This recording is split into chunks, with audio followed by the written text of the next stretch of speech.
Hello, and welcome. We're gonna do the regular Wednesday night stream tonight. I think I have everything working. I almost forgot to turn the microphone on again.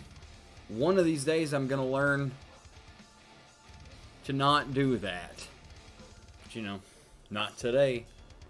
Couple things I want to talk about before we get started. One, I have in the top corner there, I think it's the right hand corner on your screen, I have two little progress bars there. One of them is my subscription goal. That'd be the bottom one. The bottom one there is the subscription goal for December. If I can hit 20 subscriptions on Twitch by Christmas, I will be doing a special mini painting experiment stream where I try and paint a miniature with nothing but my fingers. We're gonna finger paint a miniature if we can get 20 subscribers in December, and that is Twitch subscriptions, which means you will need to come and set up a Twitch account and then purchase a subscription to the channel. If you're already on Twitch and you're watching this on Twitch, then just ignore this part. You will come over, you will make a Twitch account, and then you will subscribe to Dungeon Brush, and that pops up on the little progress meter there, and that gets us close one step closer to the finger painting. Now, if you are a Amazon Prime member, you can connect your Amazon Prime account to your Twitch account, and then that will give you a free subscription to a single stream every month. So you can come over and you can just be like, I'm going to subscribe to Dungeon Brush for free, and then I get a little bit of a kickback from that. It goes towards the sub goal, and it costs you nothing. It costs you what you were paying for your Amazon thing anyway. It does not roll over. It is not auto continuing, so if you want to sub to a different channel next month, you can absolutely do that, and it is still for free. Second thing that's up there, second progress bar, the top one there, is my donation goal. I currently am running a donation campaign. So I had an external hard drive that I kept all of the 3D files that I use to print miniatures. These, I paint a lot of miniatures that I 3D print, and so I download a lot of what am I trying to say?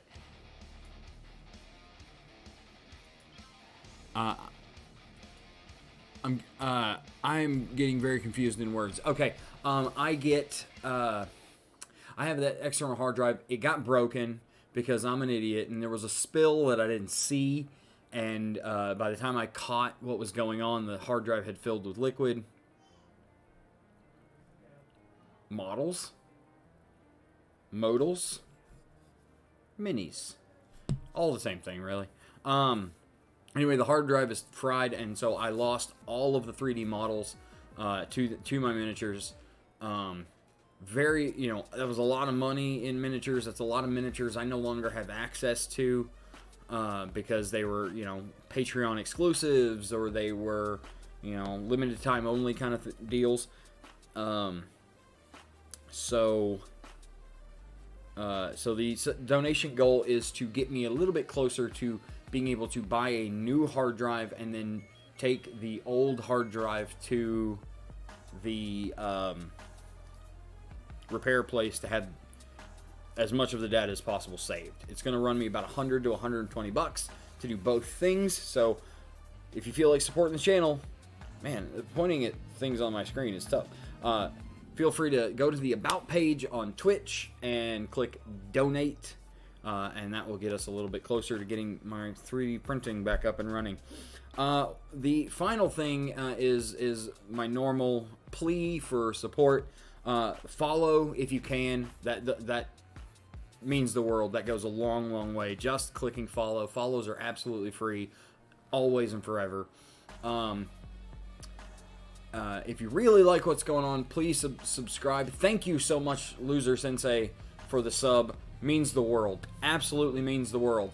And gets us one step closer to finger painting a miniature. Which is going to be dumb. Anyway, Follow is a free sub if you really like the channel. If you want to donate financially, there's the donate button. There is the Venmo that it will be crawling across the bottom of the screen shortly. And any donations, any Venmo, that goes straight back into the channel. That goes to the new hard drive, to data recovery, to brushes, to paints, to more minis.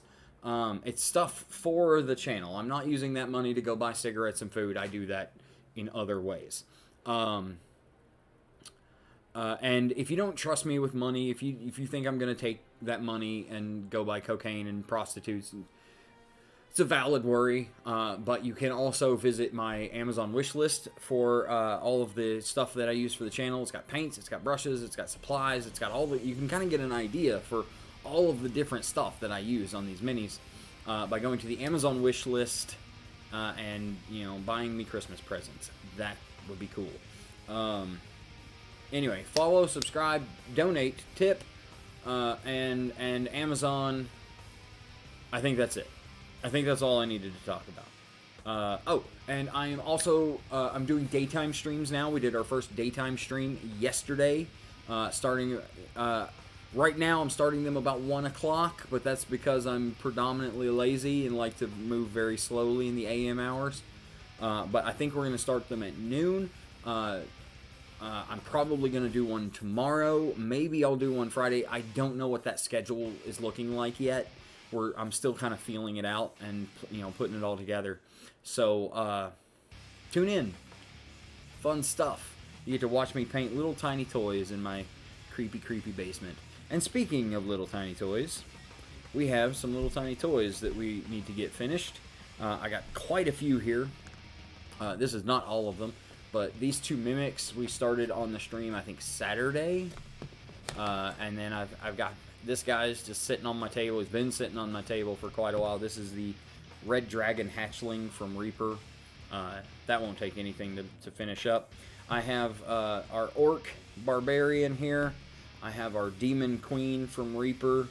And then finally, from Artisan Guild, I've got the Plague Queen. This is what I painted yesterday, and I definitely want to finish her up tonight, and I definitely want to finish her on the stream, because I kind of think that she might be against Twitch TOS, which gives me a hell of a giggle. So we've got minis to paint. We've got a bunch of shit to paint, and the quicker we get through all these little tiny stuff, we can get back into like big projects. But I gotta clear out some of my small minis, because I've got a bunch sitting around and they are taking up space. So yeah, I'm pretty excited about this finger painting thing that I've decided that I want to do. I heard, you know, I was on another miniature painting stream and, you know, just watching, because I like to watch miniature painters as well as paint miniatures. And I don't know how the conversation got on to finger painting, but it did. And then the question was asked, can you finger paint a mini? The consensus was no, but I thought, ooh, that'd be fun. What a fun thing to fail at. I gotta scrape the paint out of my little eggshell palette here. My wet palette that was supposed to come in today. Turns out it's not coming in until tomorrow, which is a super big bummer. I was really looking forward to that wet palette for tonight. But, you know, you do what you can with what you got. We actually don't have a lot left to do on this one. We've got to do the rest of the skin tone. We've got to do the rest of the hair tone. We have to do the contrast colors on the black horns. We got to do the flag and the flag pole, and then the candles around the base. And I kind of think I want to start down at the base and go ahead and get those candles finished. Just because they're kind of glaringly, obviously not finished. So I think that's where we're going to start. We're going to start with those candles. What am I going to start those with? I want to start those with, yeah, we're going to do some like warm beigey white.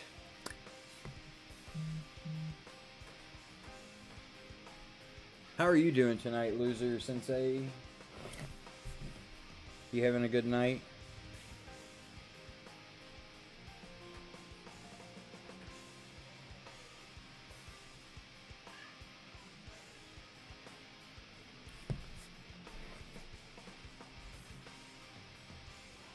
Also, no matter what platform you are watching on, feel free to jump in the conversation. I'm getting chats now from all 3 of the platforms that I'm streaming on, YouTube, Facebook, and Twitch.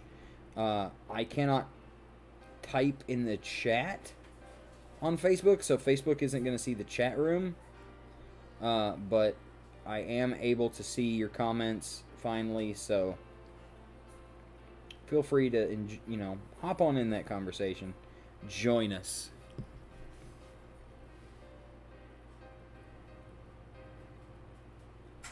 This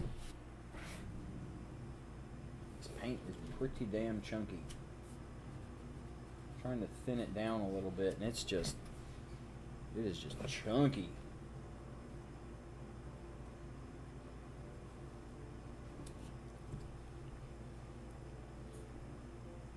Got some Chipotle delivered and some good local beer. That sounds awesome. Man, I haven't had Chipotle in a hot minute. But I do have a good local beer. And by local, I mean made within the earth somewhere. We're going with the champagne of beers tonight.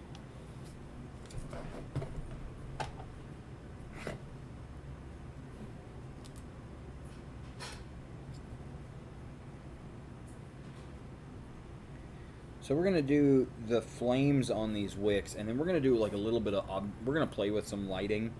Like maybe we'll put like a little orange highlight here on her leg where the light from the candle would hit it. So we're going to play. This is not a game piece. This is not ever really going to see like a D&D table. It's just a piece that I'm doing as a giggle. Because frankly, I think naked lady miniatures are pretty funny. That's why I end up painting so many of them. I use most of them actually. Well, I would use most of them for my Dungeons and Dragons game if I was able to play Dungeons and Dragons in person. We've been doing digital games since COVID started. But, I choose miniatures to paint essentially based on, can I use this in a game? I think this might be the first one that I've painted on the stream. No, it's the second one I've painted on the stream that I don't think I would use in a game. I just fucked up. And the other one was actually one of these little pin-up models too. I am getting white all over this little totem that we painted yesterday, and I'm super salty about it. I can fix it, but I'm pissed.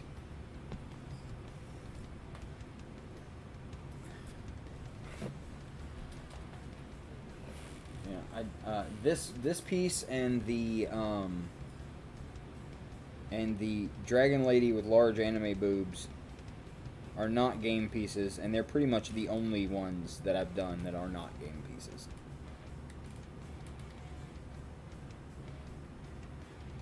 Even the big Sharknado that I had painted is a game piece. And I'm going to have to repaint one because I broke it again, and this time I broke it in such a way that it's just not fixable. So I have to print another one and then paint it all over again. Conveniently, I remember exactly how I painted it. I remember exactly what colors I used because I was smart enough to write that shit down. But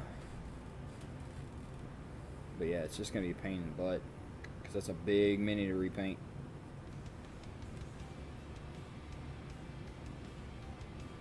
I have a couple more big pieces that I'm wanting to start, but I'm waiting on some supplies to come into my life.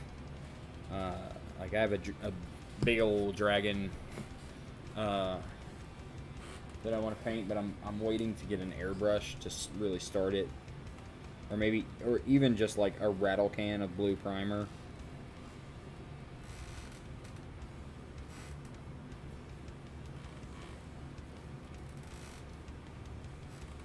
If I actually thought that any of these would be sellable, I still don't even think that I would sell them. So my main motivation for painting minis is to look at them on my miniature shelf and go, yeah, and to kind of make up stories for them and you know, engage the creative part of my brain.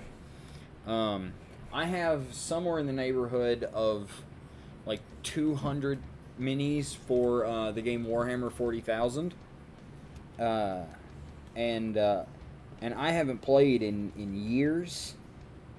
I have barely even painted any of those minis in years.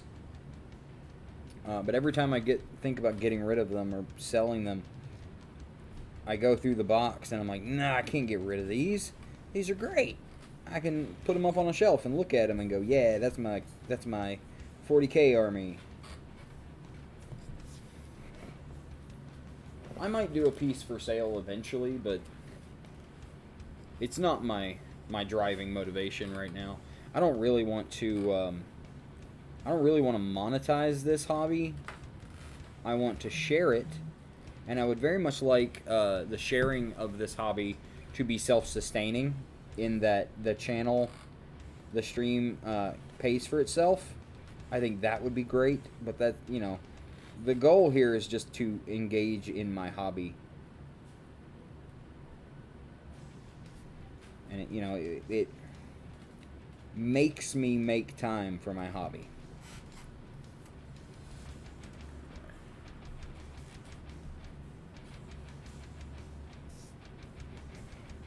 Yeah, I feel that. The big thing I want an airbrush for really is just base coating.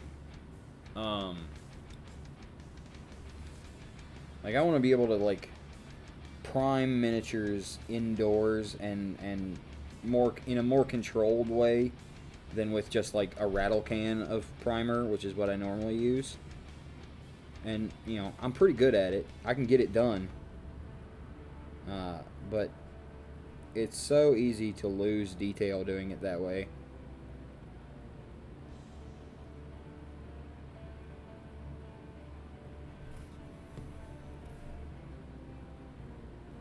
Plus, there are techniques that require an airbrush that I'd like to utilize. But I don't think I would ever get to the point where I'm like, I'm going to paint all of my miniatures with an airbrush.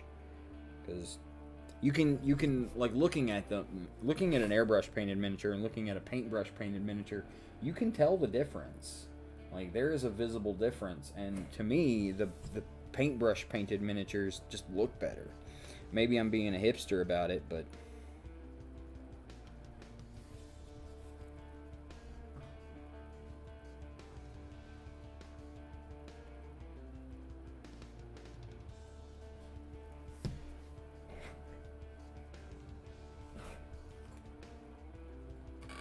I don't know. It's easy for me to talk shit about, you know, how I'm not using an airbrush when I don't own an airbrush.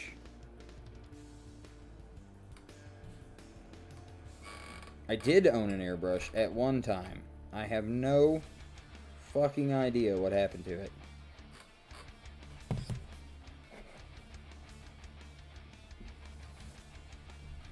Oh yeah, for sure. For sure. That's why I want to do it. I want to use it for priming and base coating. And, you know, doing like zenithal shades and things like that would just be easier with an airbrush. Because trying to do it with a rattle can is dangerous and scary. And by dangerous, I mean dangerous to the mini, not to my life and limb. Unless you count going outside in the cold to do it.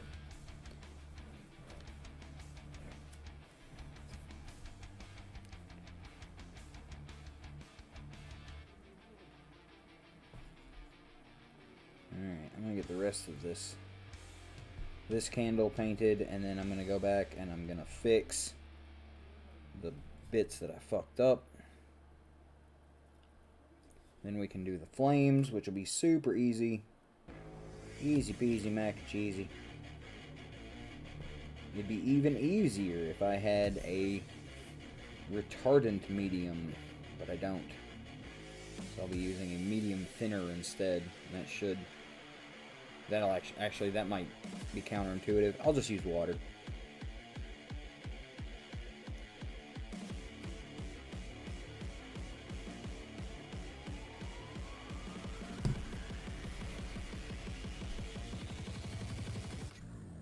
The little detailing stuff, that's my favorite part of miniature painting. So I guess maybe that's why an airbrush just never really appealed to me. Because the part that I like best is the bit where you get, where you have to get in little tiny spaces and make very small paint strokes. It's in my mind, I come from the school of miniature painting where it's the details, the fine details that make the miniature come to life. And look like something that is alive and could realistically be.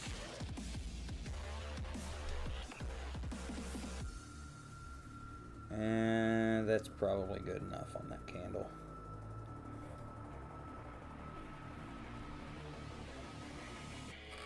Alright.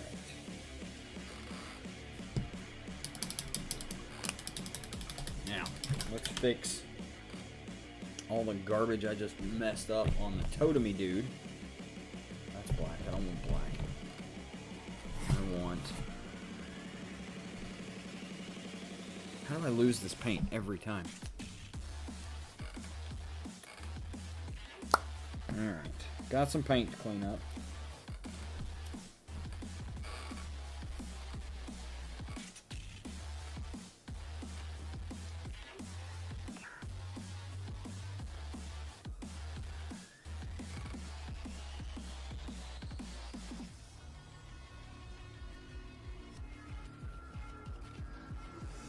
Alright, I think I can fix this eye. Yeah. I've got like 40k models like that. They're mostly tanks and things like that.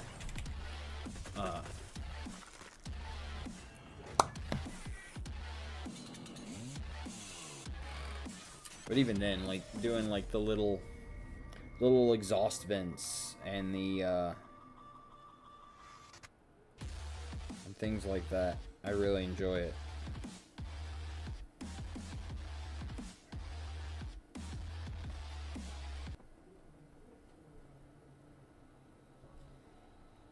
Okay, there. That is acceptably fixed. So let's get in here and paint the flames.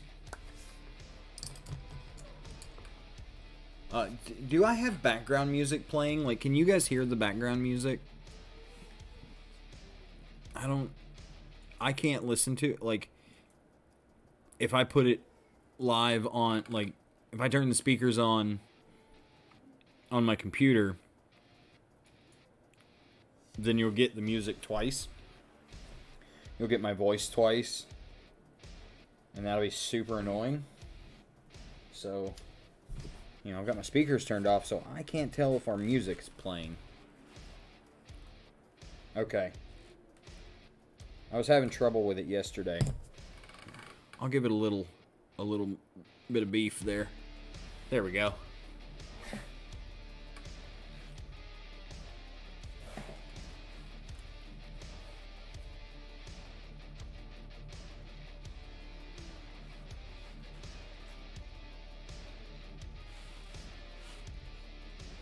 Gonna do this kind of mustardy, lightly mustardy yellow on the flames to start, and then we will build up from there.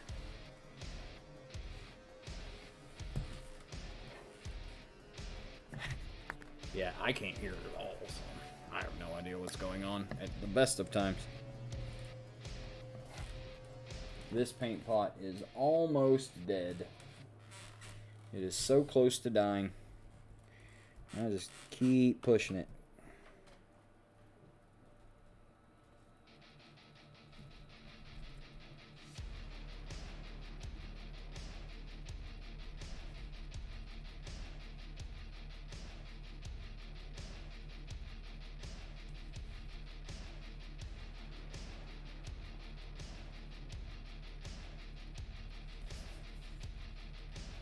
So I want our flames to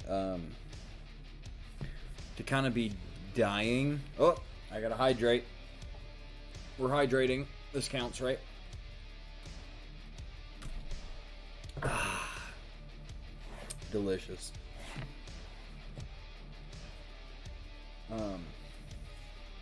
Yeah, I'm debating on whether or not, like, once I get this yellow on, if I want to do a red wash to kind of make them a little bit more orange. But I kind of think I just want to leave them and build the color up a different way.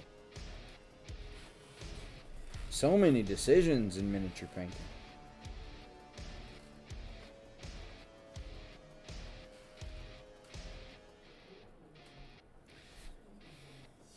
Progress.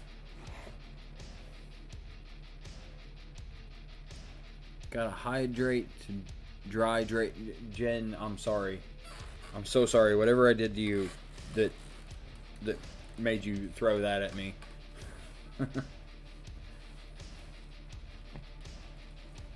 Gotta hydrate to gyrate.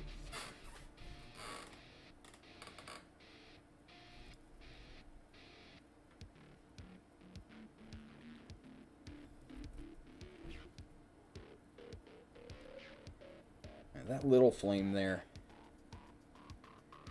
That's not even supposed to be a flame. That's just supposed to be a wick. Alright, duly noted. I can bring that to a very nice tan brown that I think will really sell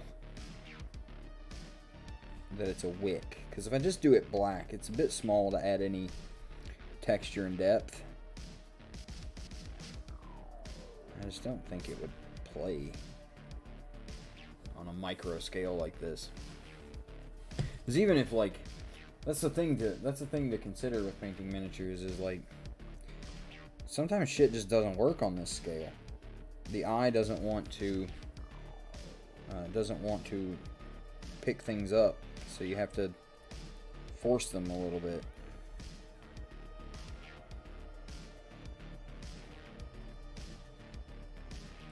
Big yellow. I'm getting paint all over the place. Hey, John. How you doing today, bud?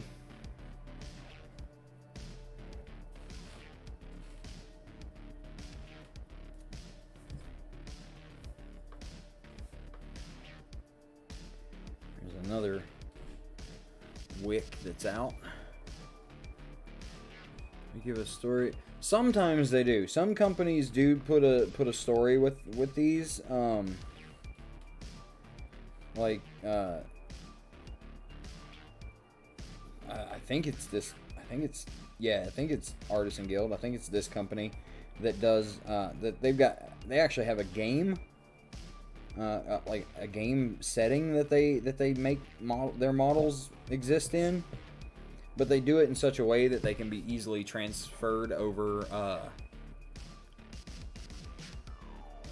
to other game systems. Like, she came from a Kobold set. But more often than not, it's just like, okay, this month's theme is Frost Giants. So we'll just do a bunch of Frost Giants.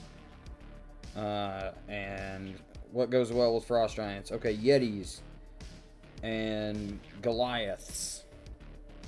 And so that's what they'll do. And there's not really a story associated with it unless you buy like the Dungeons and Dragons 5th edition supplement that they'll sometimes release. So, it's different company to company. In my head, the story changes anyway. So even if they try to put a story on me, it's going to change, because half the point is making up my own stories. Getting paid is always a good day, John. Always a good day when you get paid.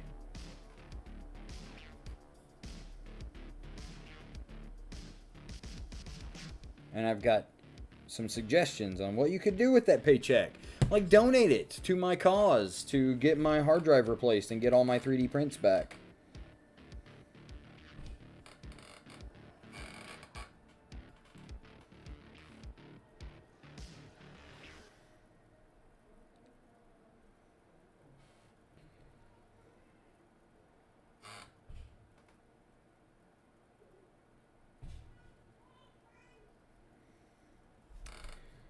Alright, there's our yellow. Let's go ahead and do...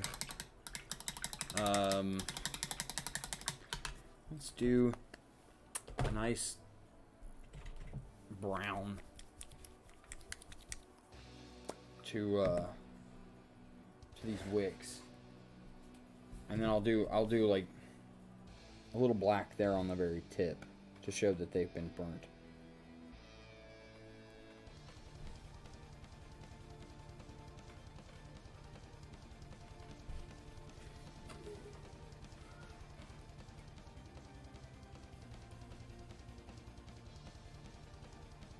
Shit. Made a mess. Made a mess there. Oh boy.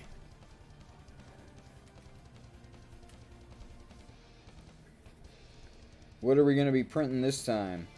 I'm still working on your Land Raiders. They've had to take a little bit of a pause while I wait for some resin to come in the mail.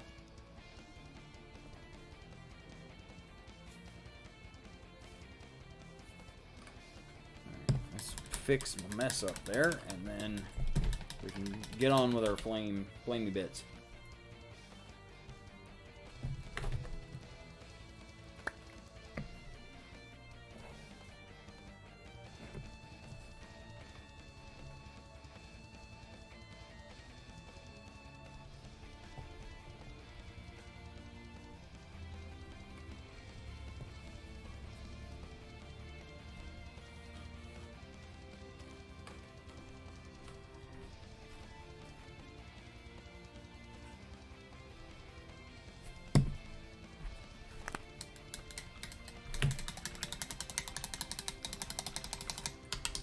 Alright.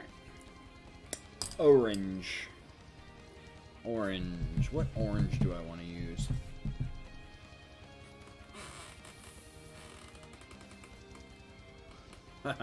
They're coming.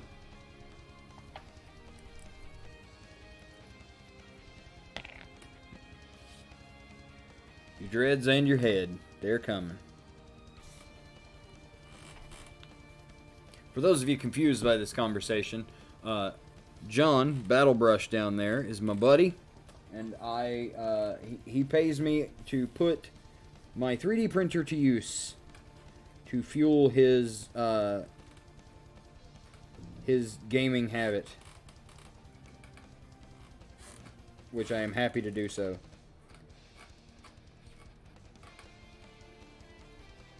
Between the two of us, since I got my 3D printer, it has run pretty much 24/7 non-stop.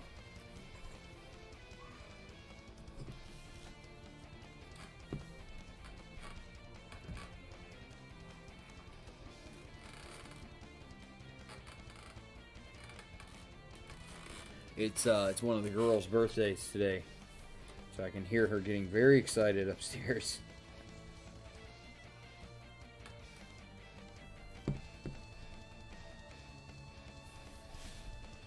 There's one orange flame.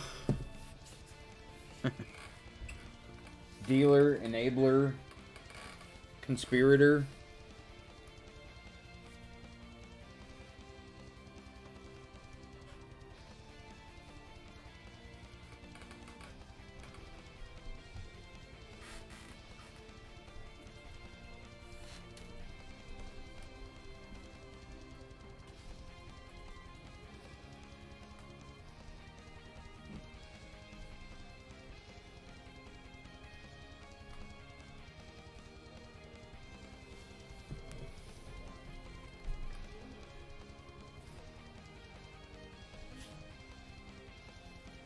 I've used a lot of orange in the last couple days, if looking at my palette paper is anything to be believed. That's unusual.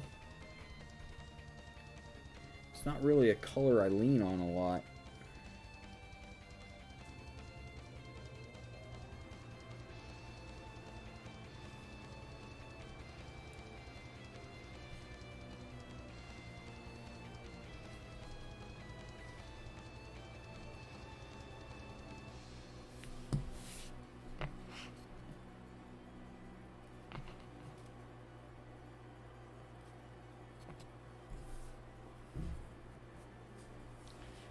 3 more orange flames, and then we can get into some red and finish these bad boys up.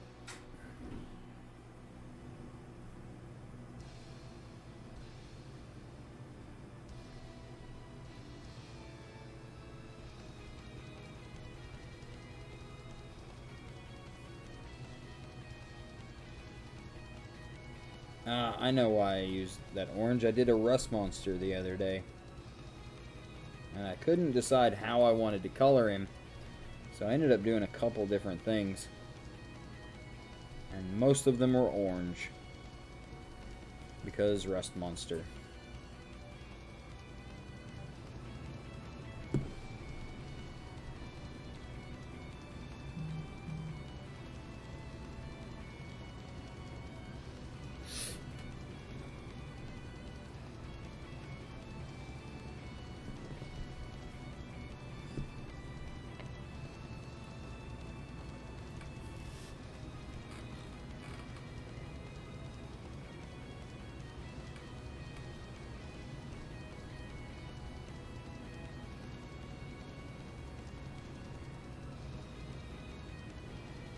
Really worried about the orange being particularly perfect because quite a bit of it's going to get covered up with red.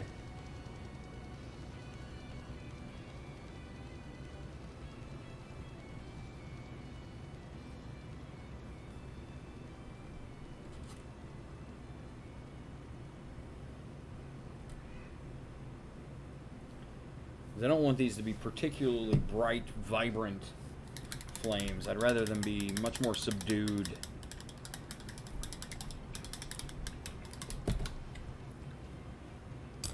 So we're actually going to be doing 2 reds. We're going to do a bright red, which is going to be this one right here, the Evil Sun Scarlet, which is a fantastically bright red. But then I'm going to do a really dark red right at the tips, just to like really sell the idea of what I'm going for here.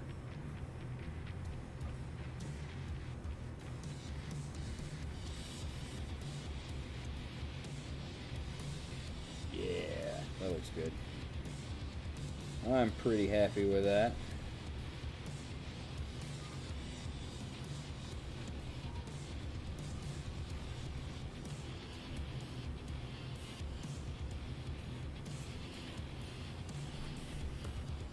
I'll be even happier with it if I do the back.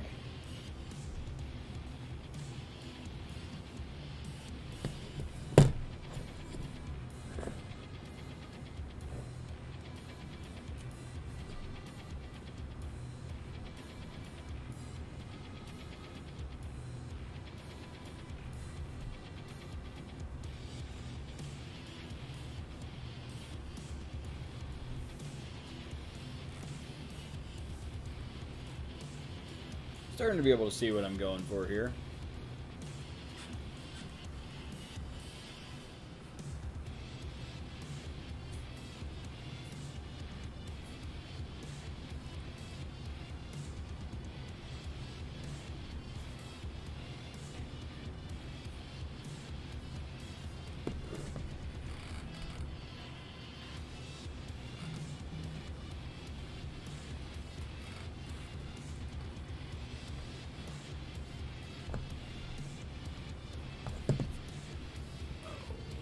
Pull. Okay. All right. Awesome. Thank you, Zach. My buddy Zach on Facebook letting me know about music.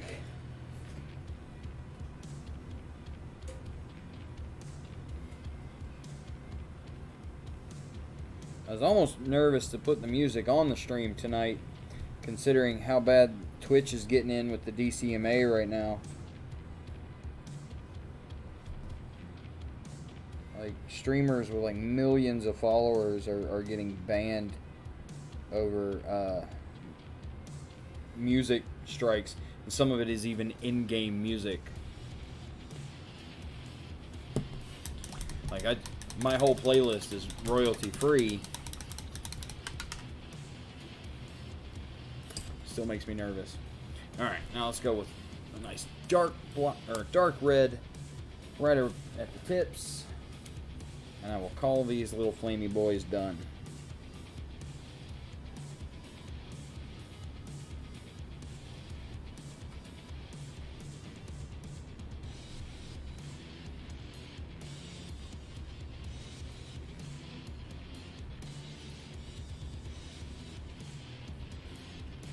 Yeah, that looks good. Kind of get the impression that the flame is dying right up at the tip where it's coolest. I could even probably go in and do it just like a little touch of black right on the very points to kind of give it a smoky look, but I found that doesn't really work so well in small fires. Like, it works well in like torches and flamethrowers, but on little candle flames, I feel like I'm pushing it with even just this dark red like that. Frankly, I think it's awesome.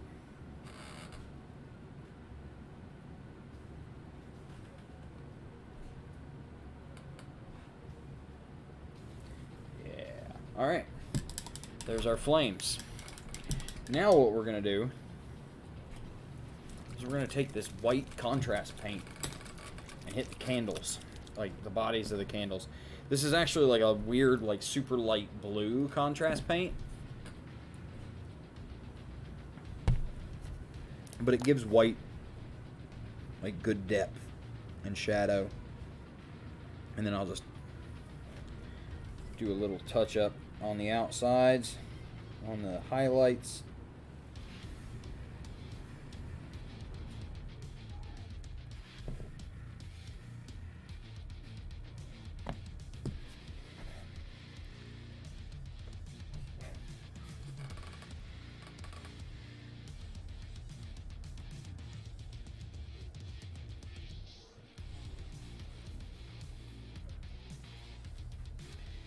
There's a paint brand, and I cannot for the life of me remember which one it is. It might be Coat d'Arms or Acryl Pro maybe, that makes a contrast medium, so you can do these contrast paints in any color you like. I gotta remember what brand that was so I can look into getting some of those. Yeah, that's looking good. That's looking good.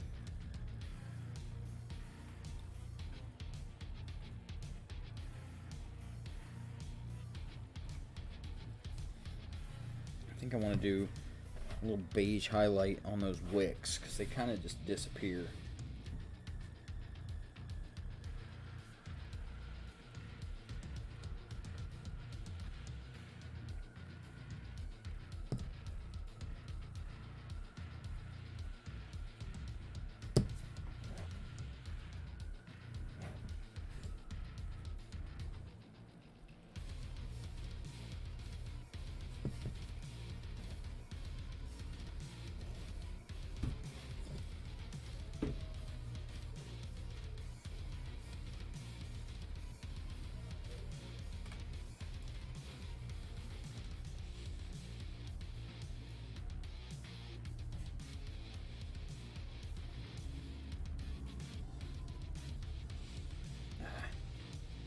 Making a mess.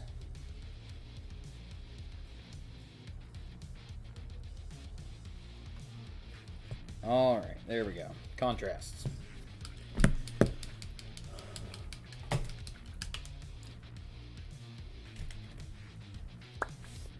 Clean up this one tiny little spot that I got a little out of hand with my contrast paint. Where'd it go? There it is.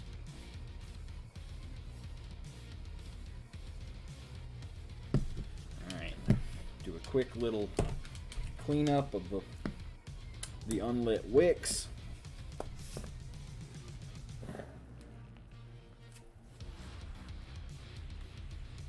I definitely didn't paint the back side of that one.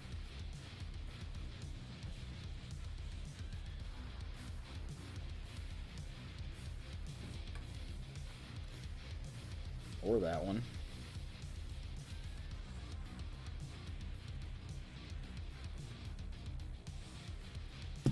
Alright.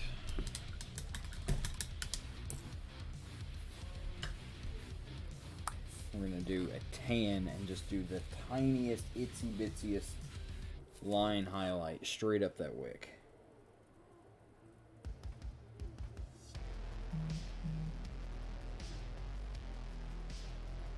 Another one here.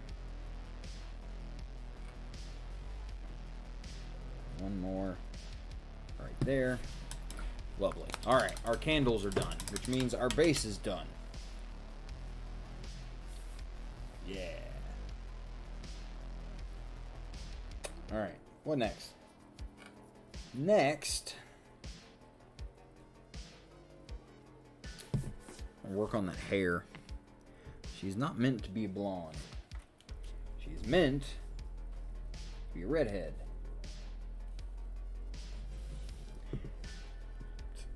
So we just need to take some orange, bring that down a little bit.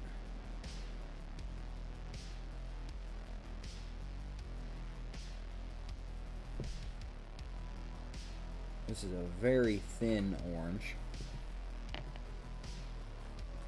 From the pot into water, mix it about, get a nice thin translucent layer.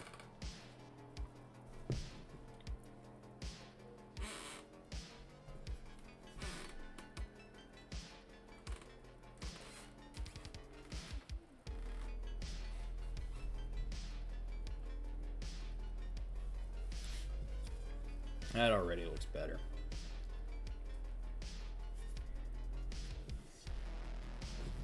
And then we're going to take a slightly, well, we're going to essentially do the same thing again. We're going to go over the layers we just painted orange with more orange, but not all of them. We're going to start this circle a little bit lower so that it transitions from a strong orange to a weaker orange to a blonde, and then around the bottom we'll go with a really strong orange.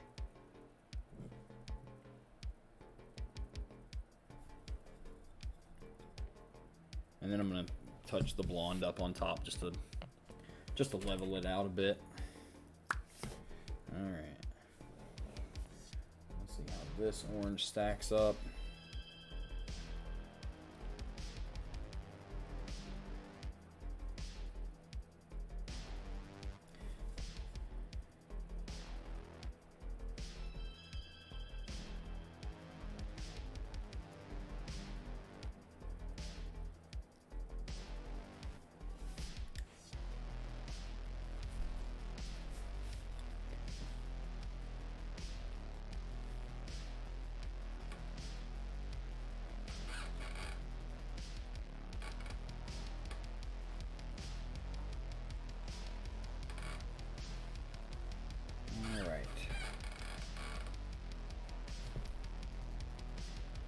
I want to use a glazing technique to bring the blonde back up in her hair, which means I'm going to need you.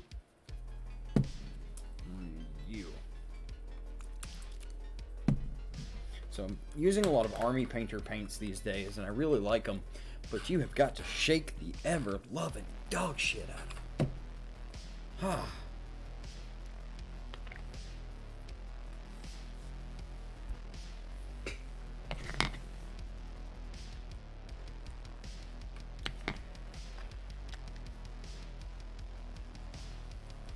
I'll just leave it down here for now.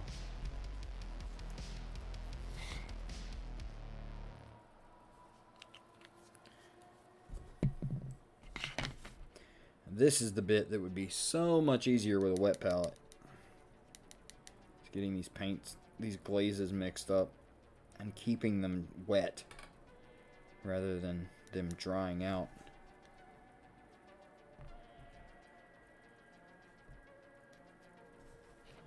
Alright. Wipe as much of that out as I can. And we're just going to do some straight lines from the top of her head.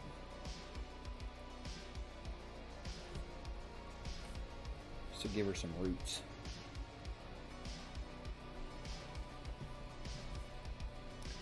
And then we'll kind of carry that down in a couple spots. Give her some blonde highlights here.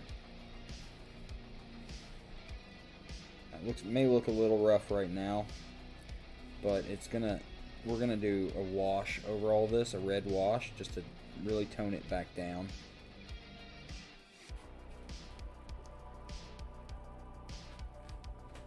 Ah, fuck. Get out of there. Too much paint. Too much paint.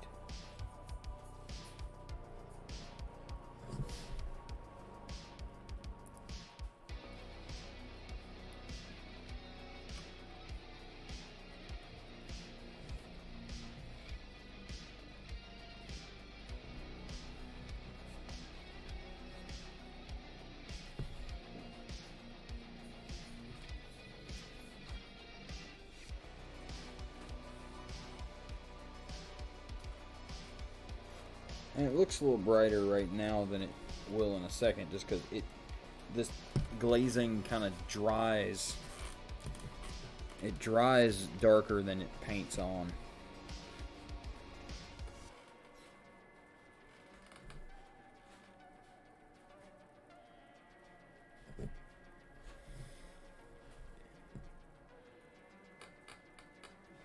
Alright, we're going to let that dry for a second.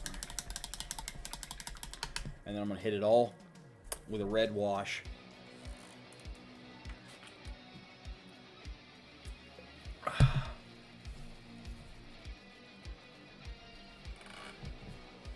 I'm feeling pretty happy about that. About the hair situation. Make sure I'm putting my paints back so I'm not just making a giant mess all the time.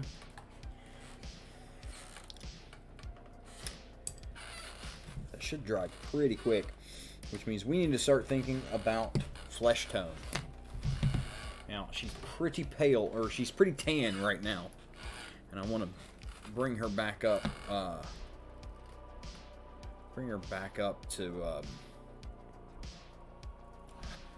paler skin tone.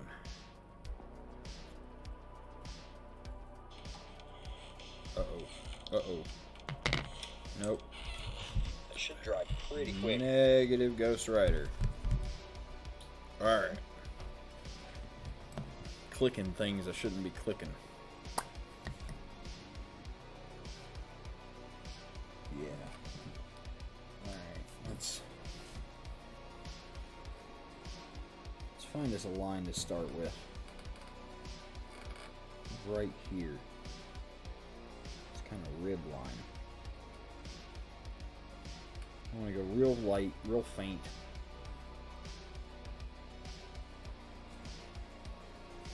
For now. And we'll kind of build up.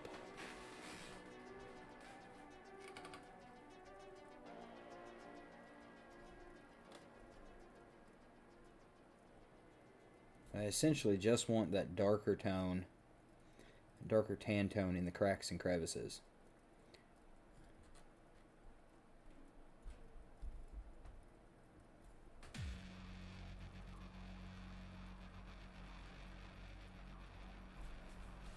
Yeah, that's looking all right.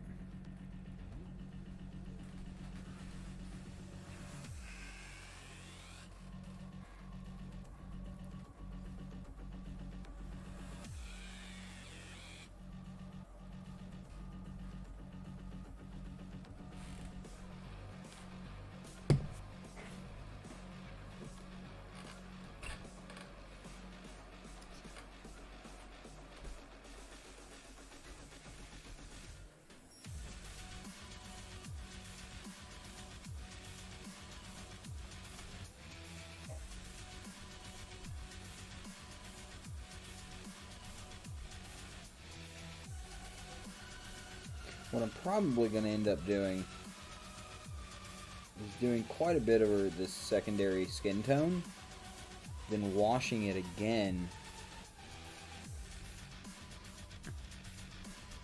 to kind of even it all out, and then doing like just some spare highlights.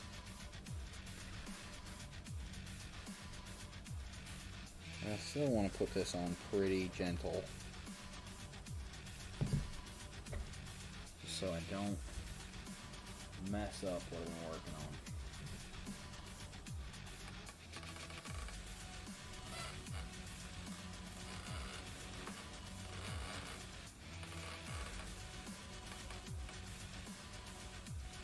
Yeah, her skin's gonna look like body painting for a little bit. That's alright.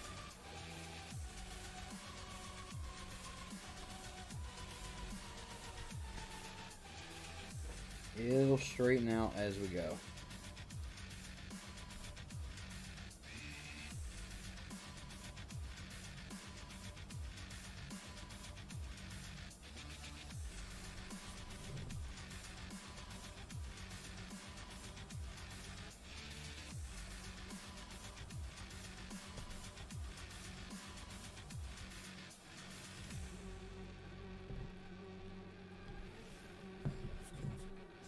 Now it just looks like she's got tan lines. Oh, that's ridiculous. This fucking mini. I've had a chuckle the whole time I've been painting this thing. It's just so ridiculous.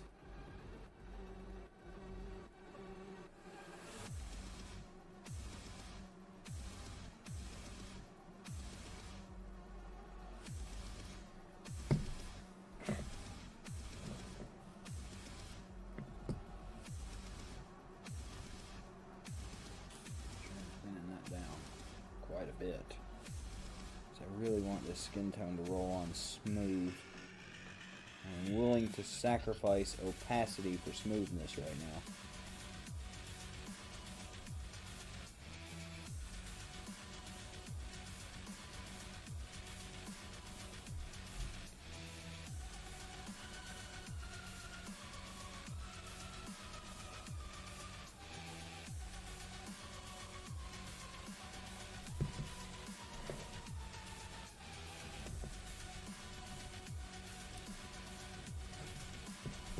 Hey, Cat. Good to see you. It's going good. Painting my naked lady.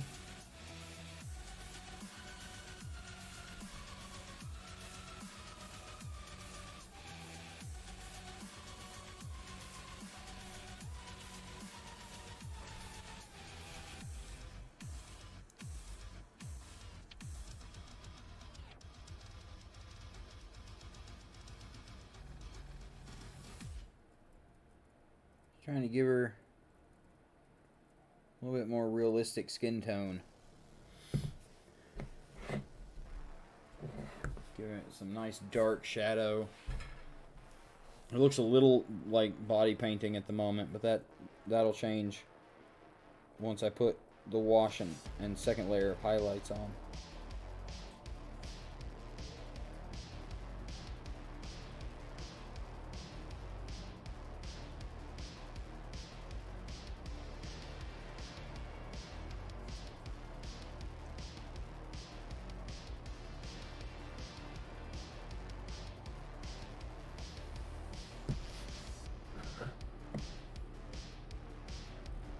I've learned some interesting tricks recently for skin tone that makes it a little easier, but kind of not.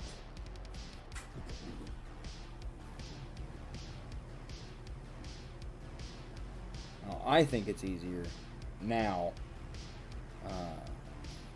that I kind of know some tricks.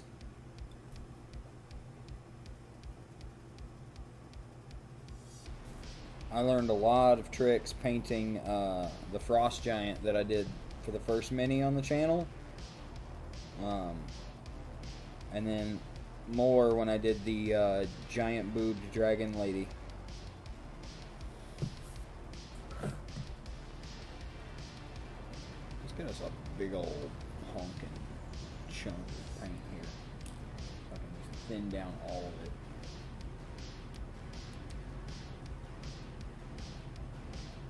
There we go.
Ooh, got a little quiet there.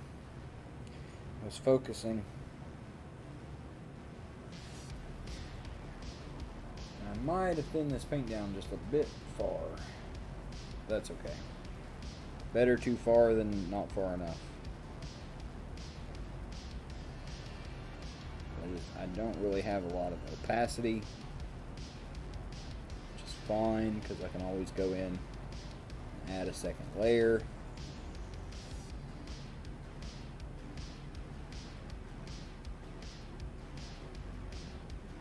Yeah, that second layer makes all the difference there.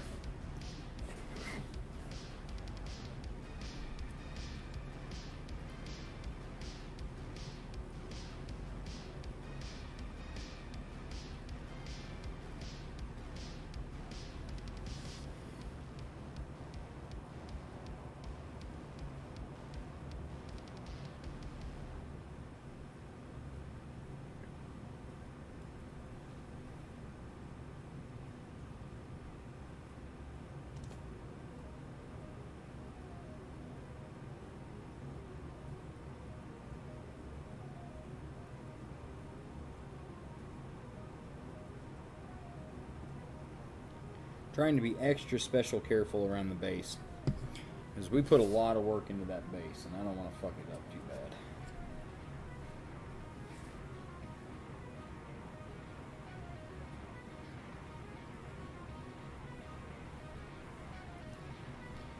We get a lot of really stark lines right now on her, but I think letting her dry completely and then doing a nice wash will make up for a lot of that. Really smooth it out.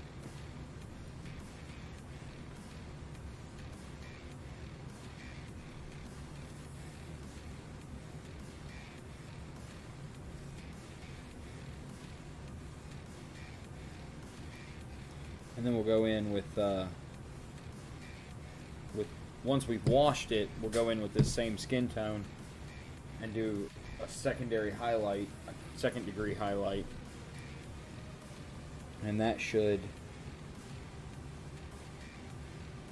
really sell the skin as skin rather than just skinned color.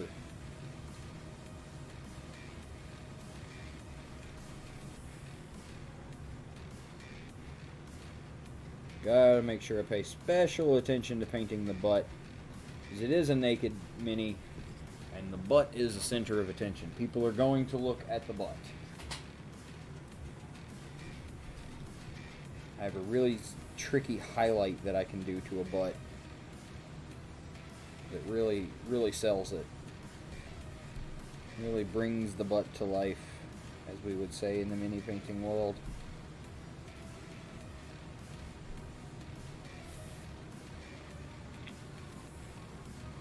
Let that dry a little bit. Do this side.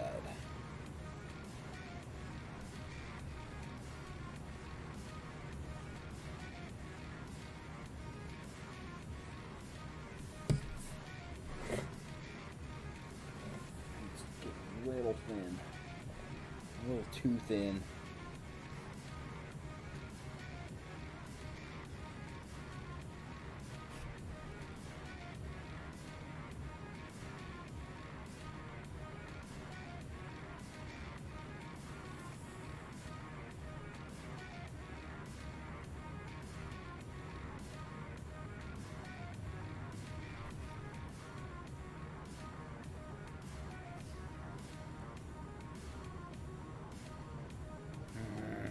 I fucked that up.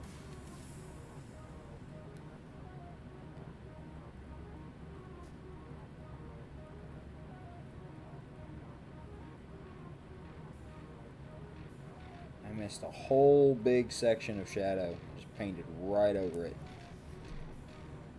Which is exactly the opposite of what I wanted to do.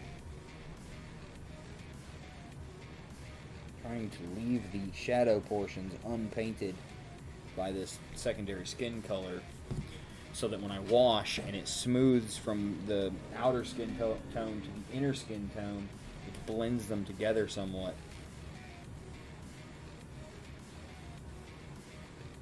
It's not going to do it perfectly, but it'll do quite a bit. It'll do more than you expect it to.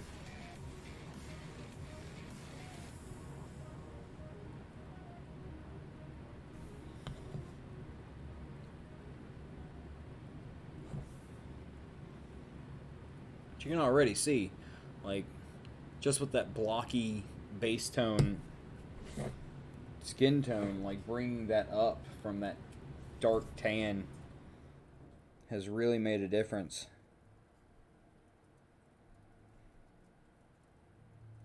So I haven't even needed to paint, you know, very opaquely or with like just solid blocks of color. I've been able to do it like pretty patchily, just kind of throwing paint around a little bit, saying, oh, that looks like it needs to be a shadow.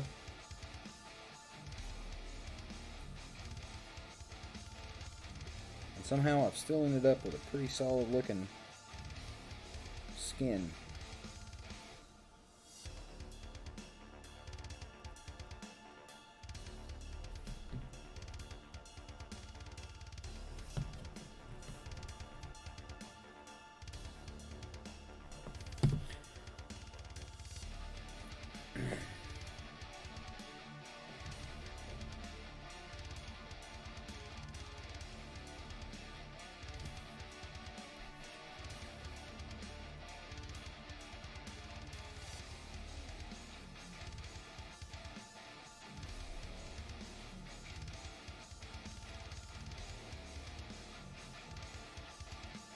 That was a fun and horrifying shape. Trying to get these sets of shadows on the lower spine and lower back. And just the way she's arched made that very difficult.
Because it's so thin still, and you know it doesn't have a lot of opacity, and it doesn't, you know, you can still see my brush strokes in a lot of it.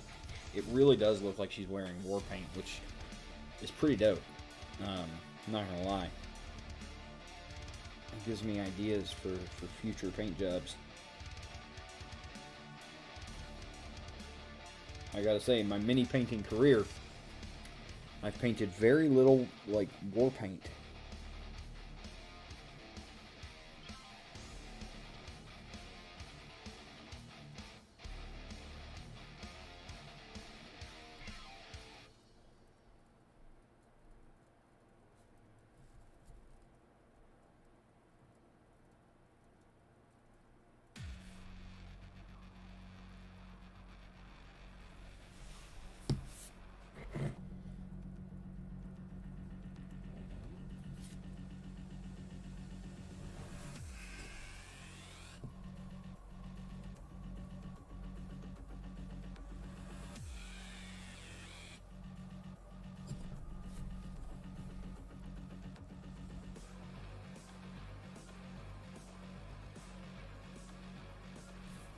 Trying to paint up here without accidentally painting the cleavage.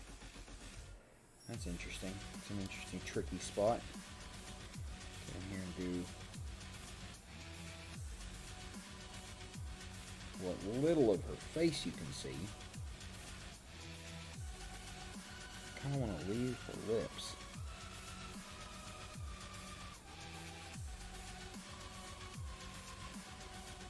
Alright, made a hash of that, so we're painting the lips too.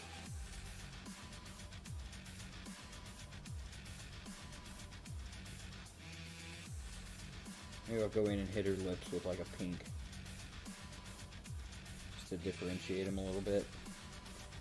Right now they're the same skin tone as her cheek and her chin. I'm not super keen on.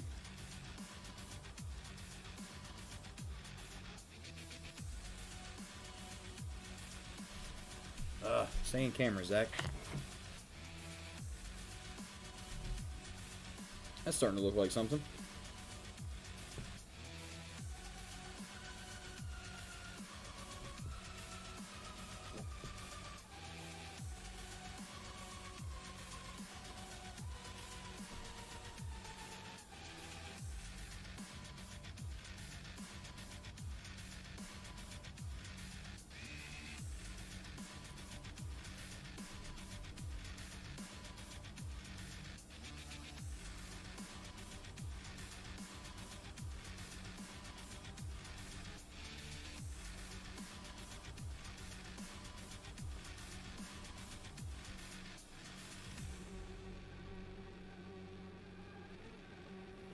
There we go. Make sure the opacity is good on the butt. Again, the butt is an area where I need to pay a bit of attention. I want to make sure that looks good for people when they look at the mini and go, oh, she's naked, let me look at her butt.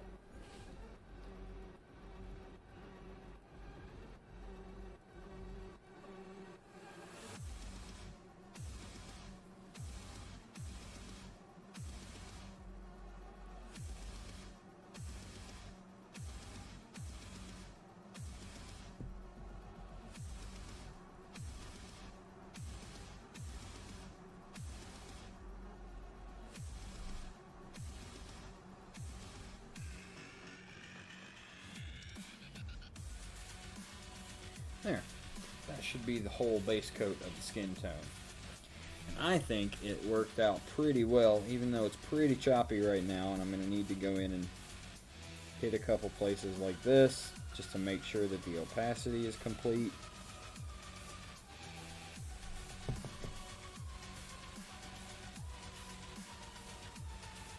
The wash will hide some opacity problems and highlight others. Hard to tell which is going to be which, so I'm going to make sure I've got a pretty decent opacity all the way around before we apply the wash.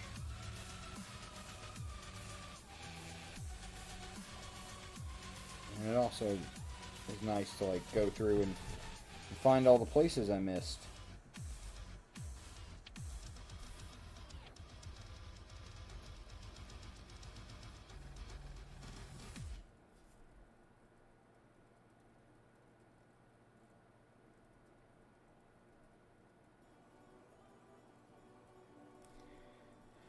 Alright, I'm pretty happy with that. Let's give that just a second to dry. We'll do a couple washes. I want to touch that. I messed up the totem guide just a tiny bit. So I want to fix that.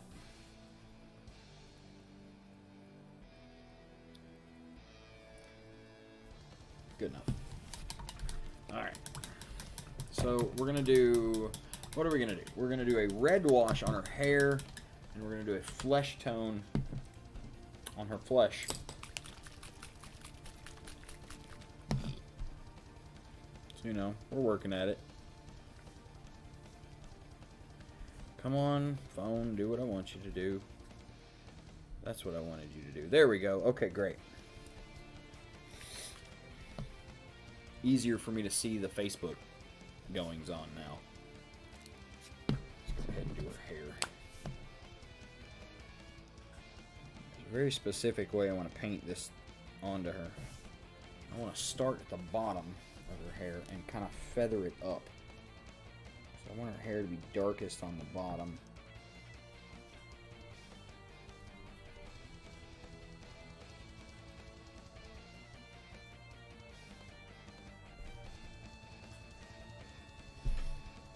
it to get into yellow on top a little bit.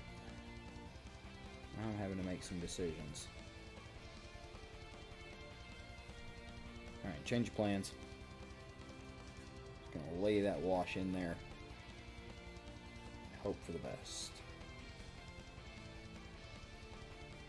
Just realized I got skin tone all over that seashell right there. I can fix that nice and easy though.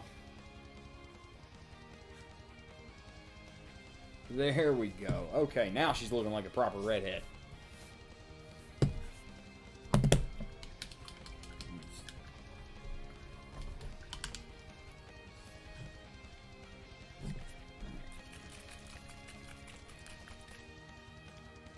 Let's do some flesh tone.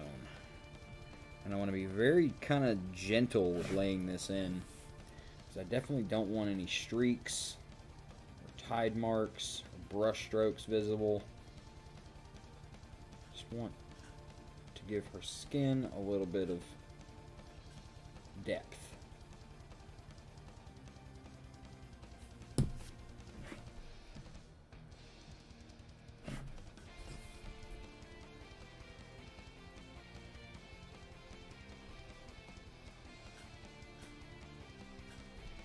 More wash down towards the bottom than at the top. You should always leave your bottom half of your mini just a touch darker than the top half, because that draws the eye to the top, where normally speaking the important bits of the mini are.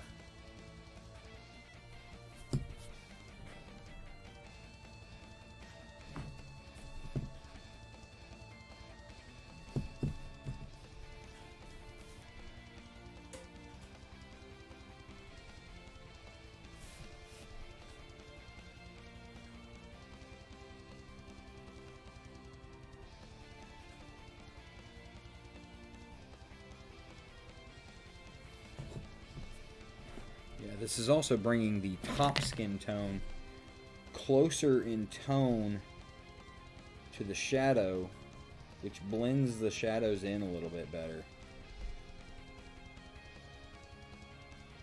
Also gives her a little bit of her tan back, which I'm sure she appreciates.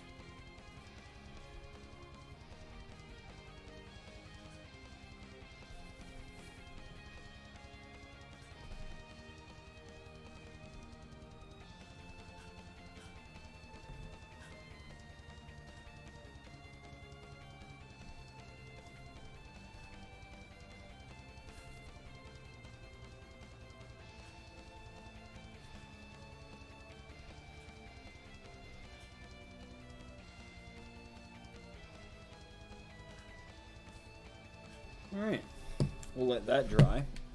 And while that's drying, I want to do a very quick dry brush of gray on the horns to give them some depth. It's all about adding depth, making it look less cartoony and more realistic. It's about controlling light,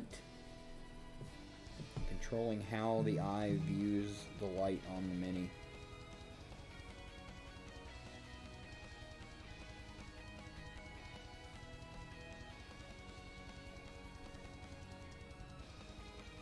Which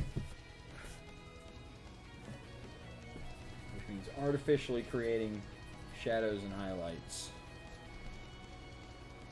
Which, you know, if I was a physical media painter, like a painter, that would be common sense, right? You paint the light source, you paint the shadow. But I'm working in a 3D medium that casts its own natural shadows and has its own natural highlights and reflections. But I want to control that, so I have to paint on new ones and do it in such a way that it makes sense.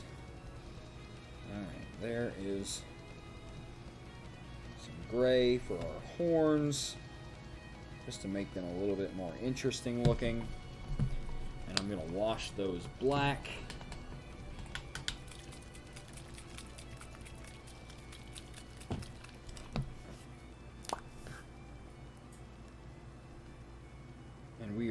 nearly done with the main figure at this point. I need to... What do I need to do still? I need to do the secondary highlight on the skin.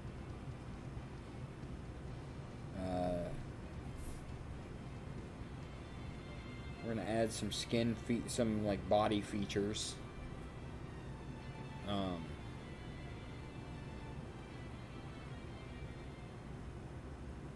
think that's about it, actually. All right.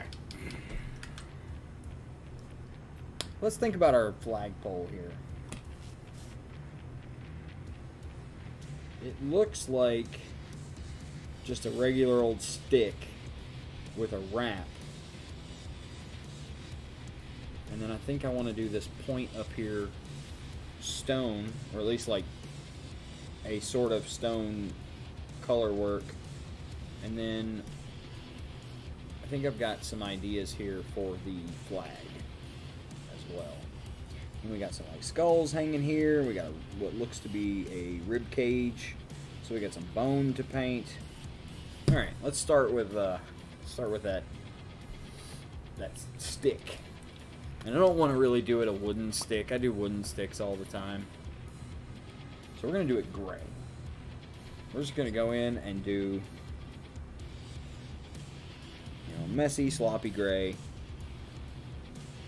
Not really pay attention to like any fine details or anything like that. Just making sure that all of the most recessed areas are going to be gray.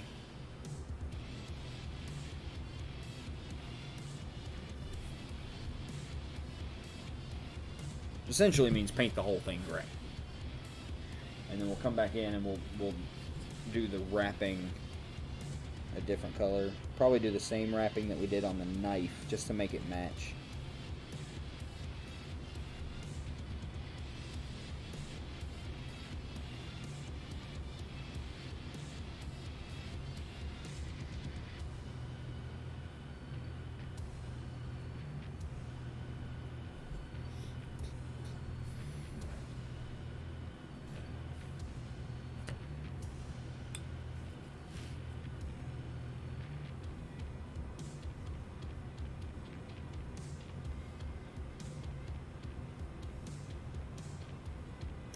Ooh, you know what? I'm going to do that point at the top with the same kind of stone combo that I used on the base to bring that color scheme back in.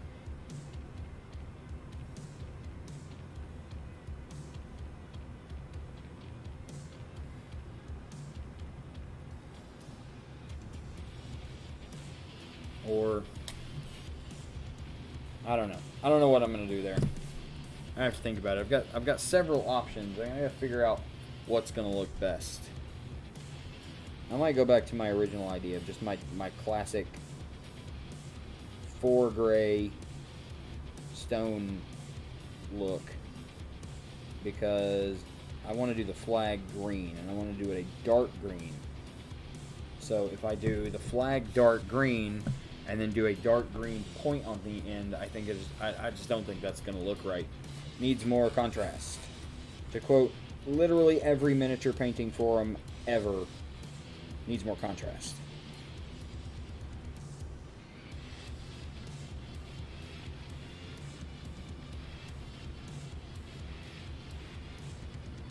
See that big fucking tide mark right there? Looks like she shit herself. I can fix it. It's in a spot that I can blend it when we do the secondary highlight. I can fix it. I can and I shall. Alright, so the construction of this pole is pretty damn similar to the construction of the knife. So I think I want to do the point up here the same as I did the knife, just without the drippy poison. So silver with rust. And then the staff itself will be gray. The wrapping will be this kind of beige, but like a darker beige, almost a brown. so that I can do the bone, my bone recipe. Alright, we have a plan. We have and plan. And we shall execute and plan. Let's set you down. I want to get a brand new brush.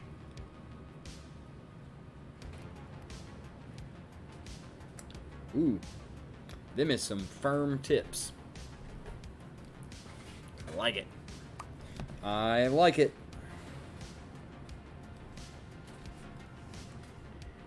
Just gonna do our wrap here.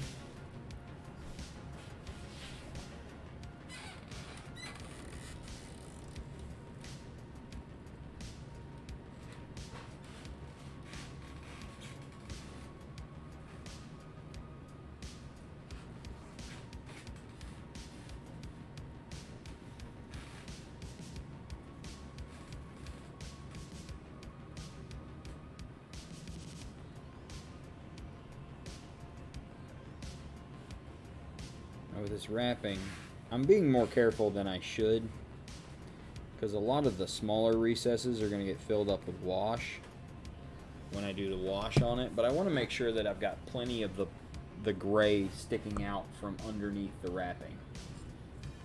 So I'm being probably overly careful. Also, I'm getting my head like right in the shot.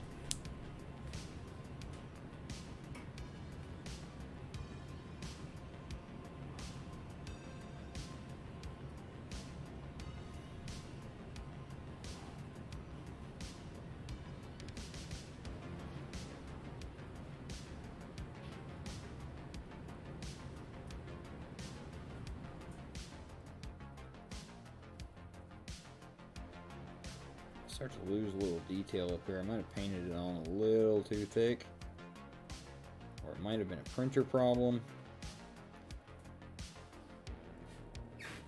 or it might just be my eyes not wanting to work.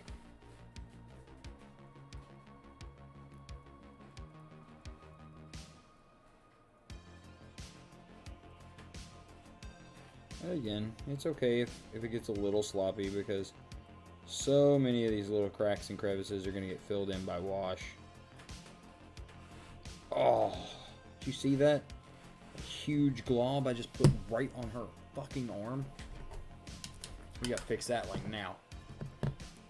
Cannot let that dry.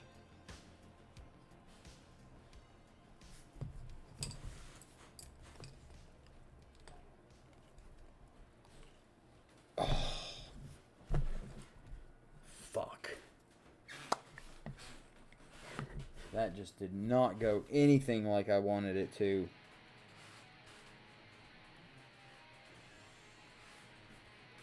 Let's get that painted over.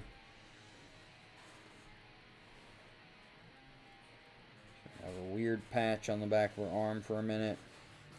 But I can always go back in and rewash just that spot. I just have to be careful that it doesn't overlap the wash around it, because that'll make tide marks. It'll look like there's more than one layer of wash, and that is 100% not what I want.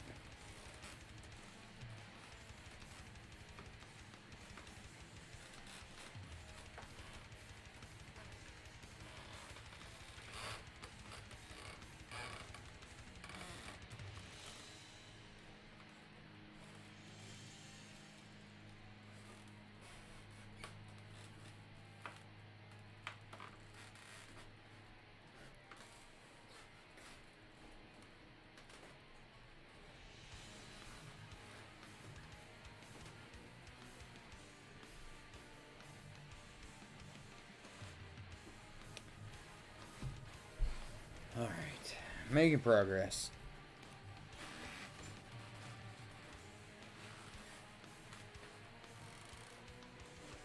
Tedious little things like wrap, I find, are what take the longest 9 times out of 10.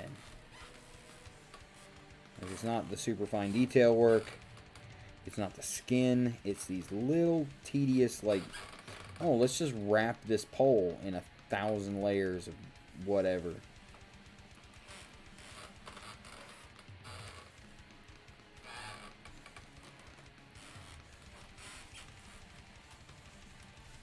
But also, it's kind of a sign of a good mini design because now this plain pole has visual interest.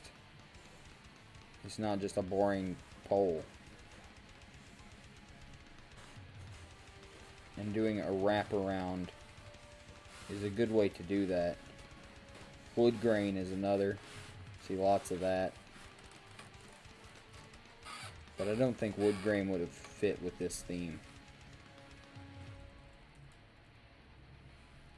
Alright. There's the wrap. Well, not yet. There's more wrap up here. But I want to do the silver of the blade first. And then do the wrap that's on top of it.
My head back in the shot? Yep.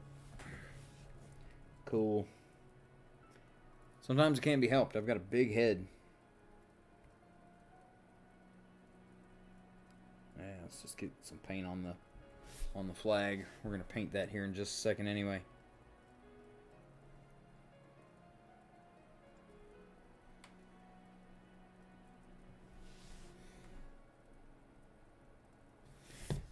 All right.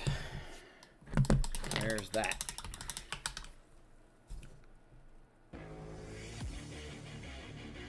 Paint the flag itself. And I want to start that with that one maybe? Yeah. This one.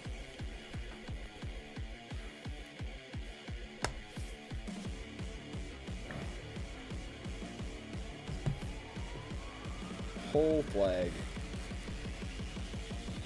this color, then we'll bring it up with highlights, make it look nice.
I want this flag to stay pretty dark, so even though I say we'll bring it up with highlights, I really don't mean like taking it very high. I mean like we'll go up maybe like 2 shades to a nice mid-tone green at the highest highlight.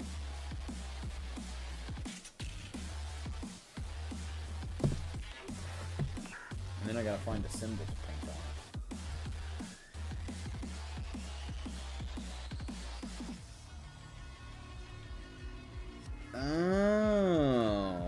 strap up there is actually the flag wrapped around the blade. Cool. That's a fun little detail that I wasn't expecting.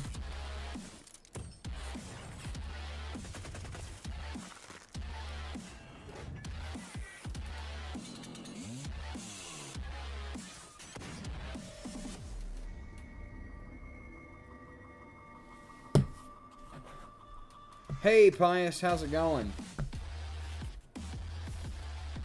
How you doing today?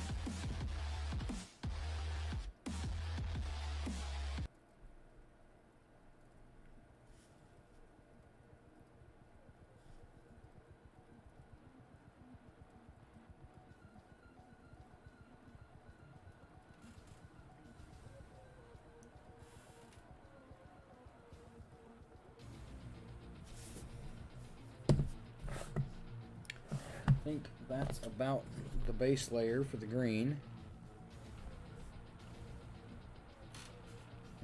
Just making sure I got all the edges. There. Okay.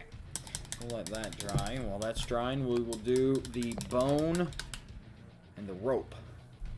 There's some rope.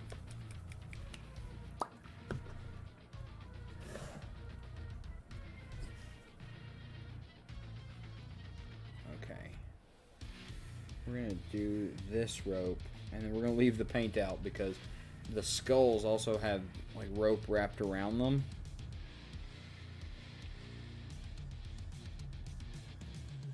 Which means I need to paint the skulls, and then I need to paint more rope.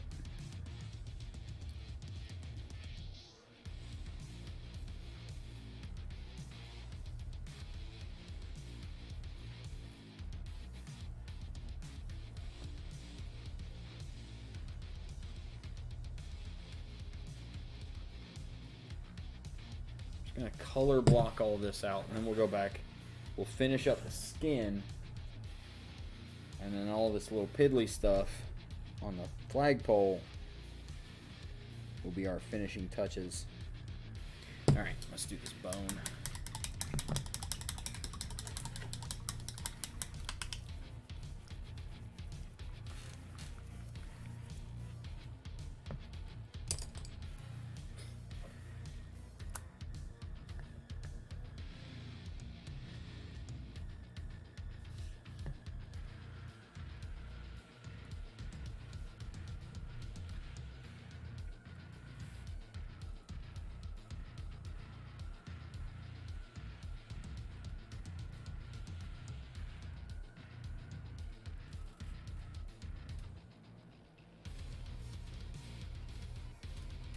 Hard to see the straps around the skull, so I'm just going to end up painting those bone color as well, and then I'll go back and find them and paint them a good strap color.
Alright.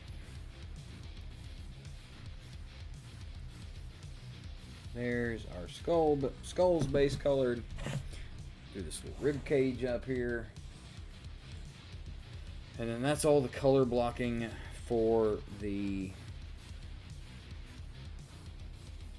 Well, no, it's not. I did not do a very good job on that bit up there, and so I'm gonna have to go fix it. But I'll do the rest of this bone first.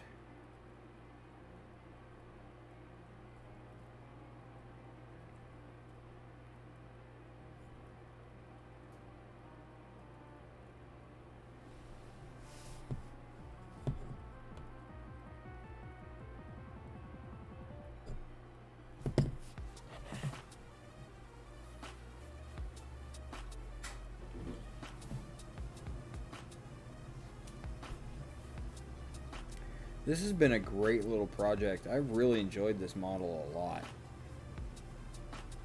I've got to play with new stuff, some new techniques. I got to practice my skin tone.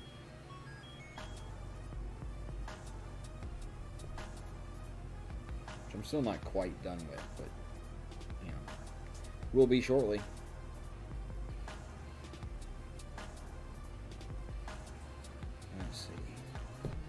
You don't continue around. Okay.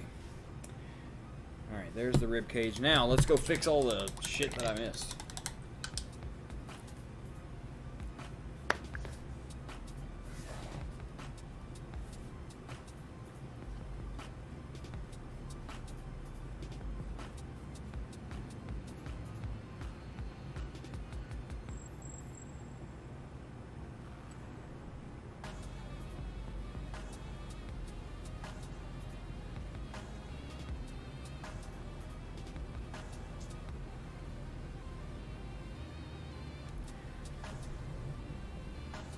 Color blocking is not the most exciting part of miniature painting. To watch, at least. It's actually pretty exciting for me. Just because I really enjoy seeing it all come together, but I more enjoy seeing the foundations be laid. I'm pretty happy with her. I gotta do a little bit more to the skin there. Gotta fix that spot that I screwed up there. Yeah, 3 little skulls here I gotta do some strappy bits on.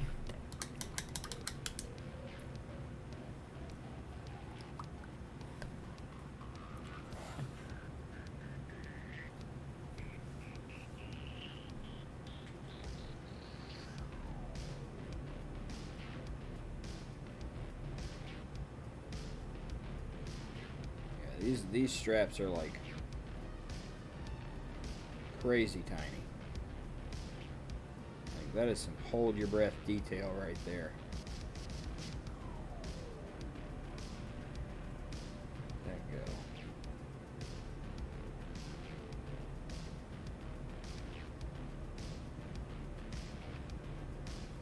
It's not that they're like too thin.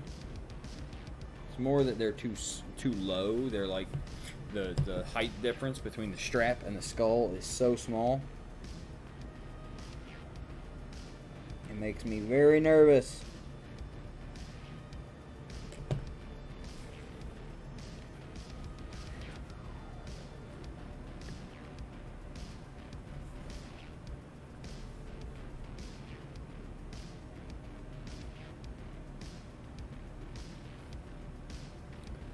There's also a very subtle color difference that I will be dressing up here in just a second. We're gonna make that stand out a little bit more after we do the wash. Mother fucker. I don't even have an excuse there. I don't even know what happened. I just lost control of my right hand and painted a big part of my flag brown for reasons I do not understand.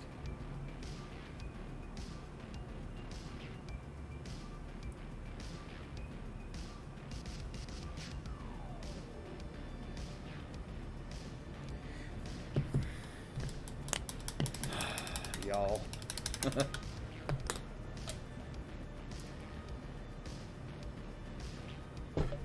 Thanks, Pius. I'm pretty happy with her. Still a little ways to go yet, but we are certainly getting there.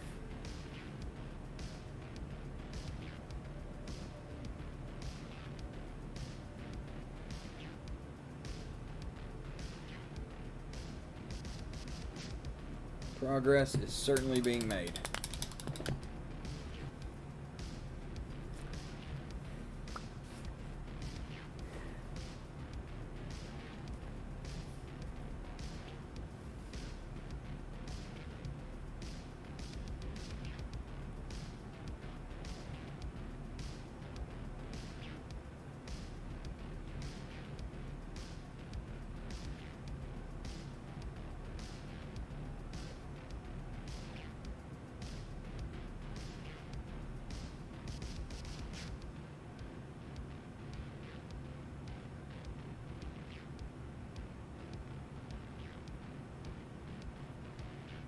Alright. Let's give all that a minute to dry.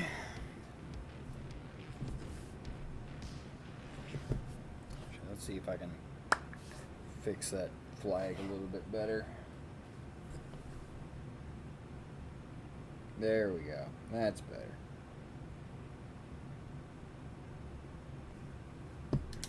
Alright. Now, what are we going to do? Let's pick up that flesh tone again and start doing some highlights on her flesh tone. We'll finish that out. And I just want to do that with a very gentle dry brush. So I'm using very little paint and a very soft brush just to bring the highest points to life.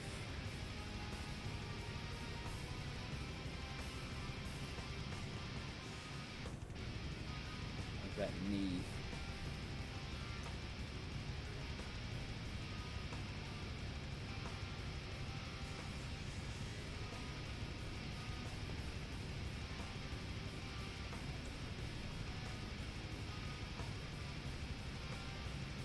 I don't want to do the dry brush too heavy because I want to go in with a pointed brush and do like really bring some places out. But like broad areas like the hip and like that line down the thigh there. And then we'll give the butt a little bit of high there. Especially right there where there's that big old tie mark. Now it just looks like a birthmark.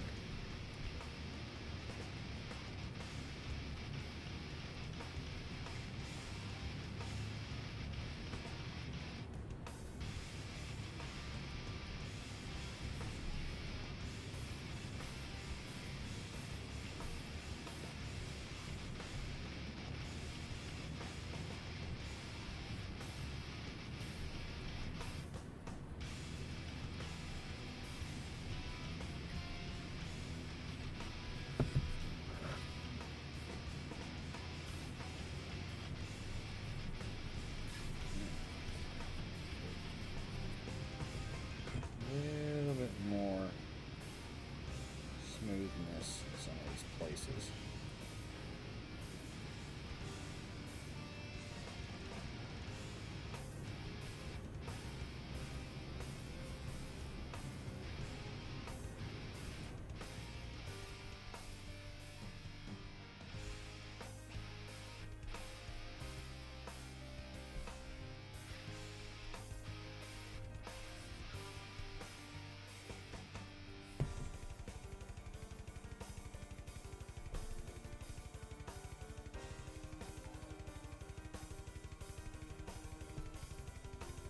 Yeah, okay, that looks good. That skin looks pretty damn nice right there. I do want, let's see. Oh, that's darker. This might be the lightest flesh tone that I have that isn't yellow. Thank you, Jen, for the sub. We are now halfway to the finger painting challenge where I will paint a miniature entirely by finger painting.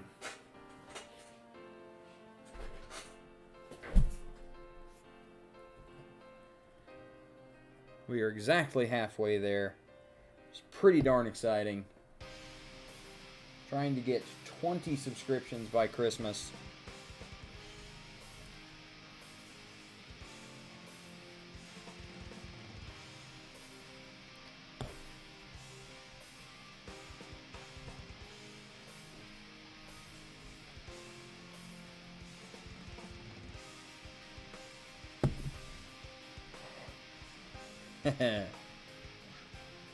Mini fingering. That's what I'll title the stream.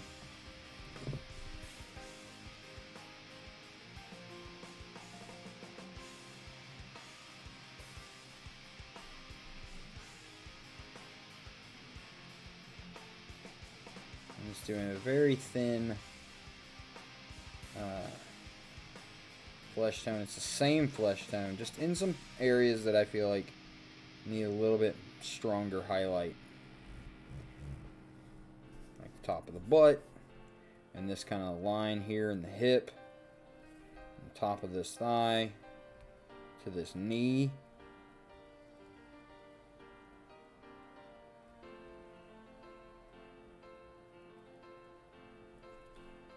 We're going to do just a little bit here around the cup of the breast. And the top of the, or the bottom here of the rib cage.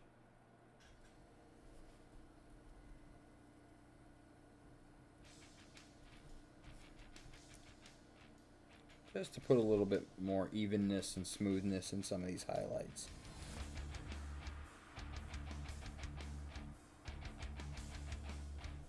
And we are going to put nice smooth highlight right there, even though that's not an area that will be highlighted, is because I'm going to be painting painting a little bit more there. Oh, this, I don't need to be family friendly. This channel is marked mature, which I think is hilarious because like I'm like the least mature person ever. That is really bothering me. That bit right there is just really, really bothering me. Let me see if I can cover that up. There we go. Excellent. Got rid of her birthmark there.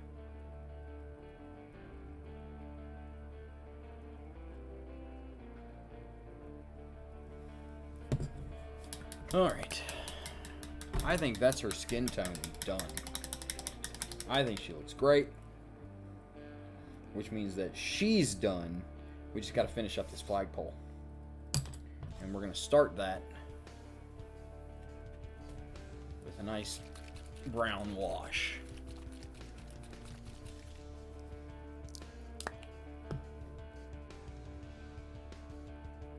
And we're just going to go top to bottom with this.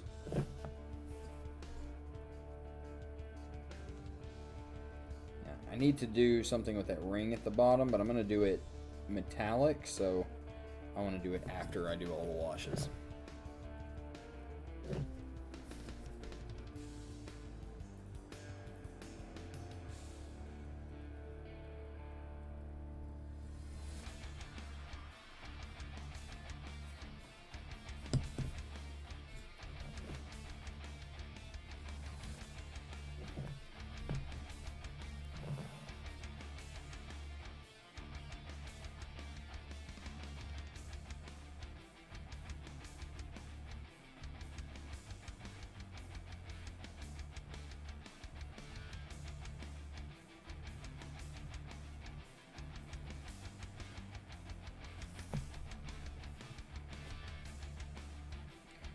I want to do brown wash on everything except the flag.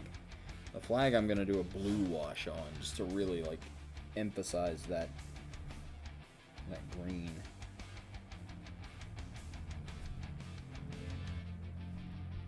Really make it a rich color.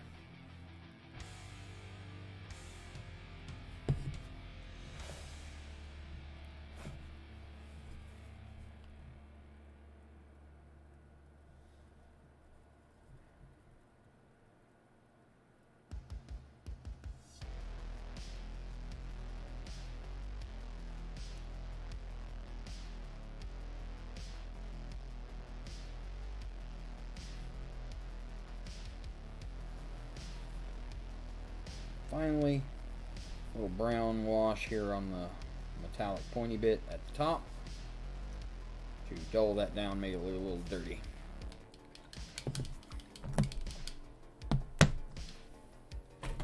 Oh, shit. Almost dropped it.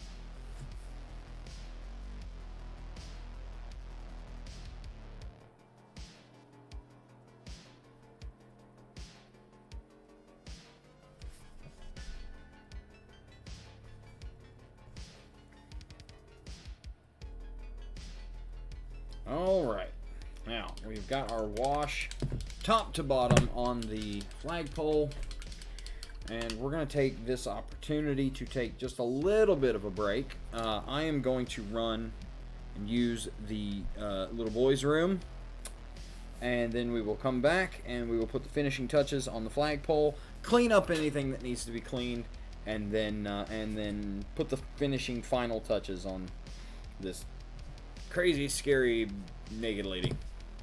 So I will be right back in just a few minutes.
And we're back. We're back. Empty bladdered, nicotined. Made sure, everything was still kosher and gravy. Awesome. I'm back. So before we get back into the mini, let me go over my quick little spiel again. I am doing a subscription goal here on Twitch. So if you're enjoying thank you, Pius. It's good to be back. I know you all missed me terribly. We're doing a subscription goal. So if you follow me on Twitch, consider buying a subscription. You can do it with your Amazon Prime account and get it for free. If I can get to 20 subscriptions by Christmas, I'm going to do an entire miniature completely finger painted. No brushes. I'm going to spray prime it, and then I'm going to paint the whole thing with my fingers. It's going to be ridiculous. It's probably going to look like crap, but it's going to be fun. So consider subscribing. We're halfway there. We just need 10 more subs. I'm also asking very humbly for donations. You can see my donation goal up there. I have ruined my external hard drive that had hundreds of dollars worth of 3D model files that I was printing for minis to paint. Thank you, P. Larson 2020, for the follow. Awesome stuff. Enjoy the channel. Yeah, I've ruined my external hard drive that had all my mini files on it, so please consider donating so that I can get a new hard drive and pay somebody smarter than me to move all of the data from one hard drive to the other one. If you don't want to donate on Twitch, you can donate via Venmo. You'll see my Venmo scrolling by on this little doodad down here. It is Venmo at Zach-Crouch, which is my name. All of the money from the donations, either through Twitch or through Venmo, are going to go towards that hard drive situation. And then anything left over goes towards minis, towards brushes, towards paints, towards a better miniature camera, because that's just an old cell phone. Goes right back into the channel. We're not doing anything. I'm not buying cigarettes with that money. I'm not buying food with that money. I do that other ways. And finally, if you don't feel like you can trust me with your money, if you think I'm going to take your donations, your tips, and your Venmos and go buy cocaine and prostitutes, then you can go to the About section on Twitch and visit my Amazon wish list, which is also paints and resins and stuff for the channel. It's all stuff for the channel. So pop in there if you want to support the channel, but you don't want to send me money. Again, so follow, subscribe, donate. Finger painting, Amazon, Venmo, the end. I think that's all of it. I think that was it. Okay, so let's get back into the mini, because we are almost done. We are almost done with this miniature. It's time to do some highlight work on the flag here. And what I'm going to do first...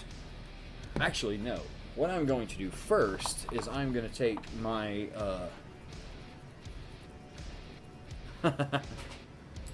John, anything you give me, I spend on resin. I don't know which of the two of us uses more resin, but between the two of us, we use a lot of resin.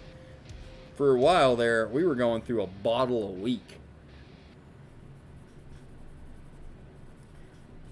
Alright, so let's do the rust here up on the top, because I really like this rust paint. It's just a dry brush paint that's really bright orange.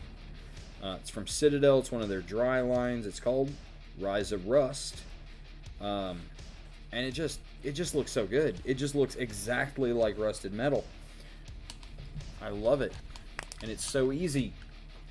So basically, it's an orange paint with very little medium. It's just like gloopy and clumpy, so it's very easy to get a super tiny amount onto the brush and then get most of it off of the brush. Alright. what next? Let's go in and do some highlights on our wraps. Actually, I want to do our highlights on our wraps in the same color I painted them. I don't want to go too high because I want to be able to separate the color of the wrap from the color of the bones. So we're just going to go through and we're going to pick a side of each of the layer of wrap to just do a little line.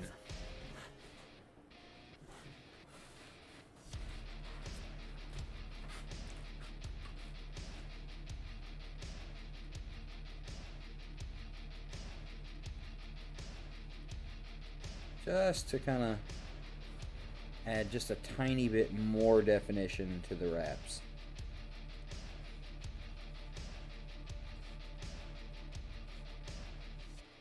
On occasion, that wash can definitely fill up some detail. Yeah, it was. I had a few of their dries. I had their really light blue and like a really pale pink, and they were kind of garbage. But that rust color, just the way it goes on and the tone of it over top of metallic, just looks so fucking good.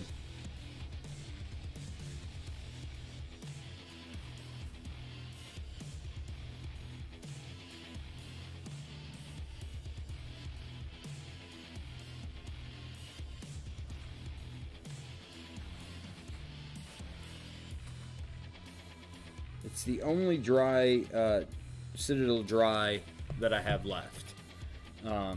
All of the other ones have since become completely dry, which is missing the point.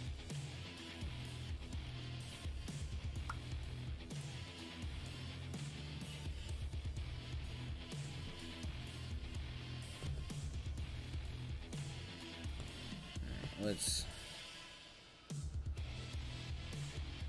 highlight these wrap bits on the skull.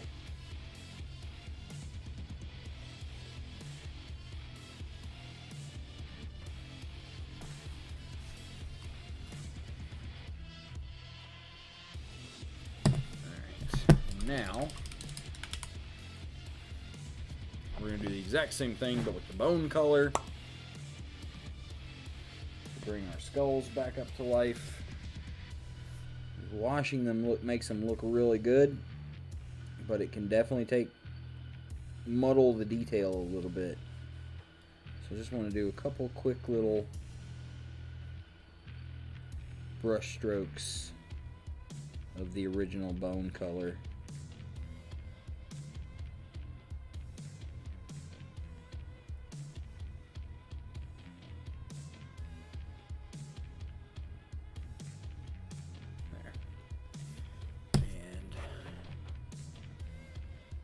Ooh, yeah. That'd be good. I'll have to give that a shot. I need to break out something with armor.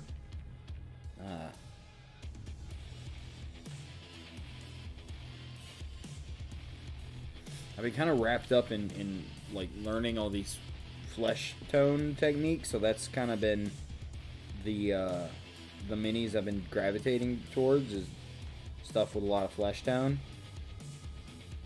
It'd be good to do like an armory piece, I think. One more quick little highlight color, and then the staff of the flagpole is done. And then we can start working on our flag.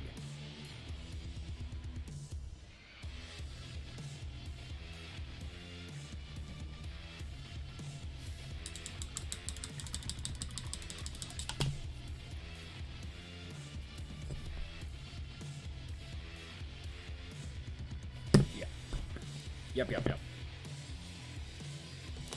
Okay. How do I want to do this? I want to come up one shade of green pretty much all over it. So I'm going to dry brush it. And we're just going to kind of do an all over dry brush and try and keep it as smooth as I can.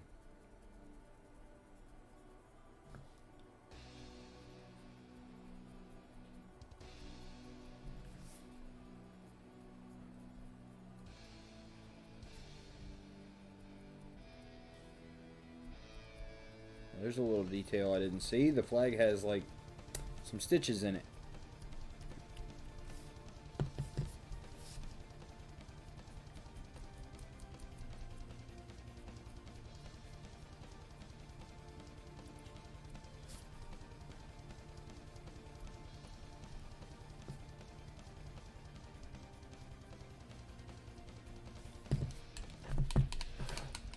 There's that.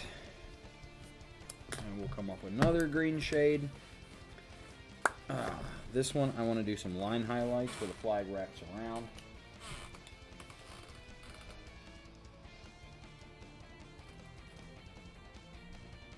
To really bring that up, bring that out.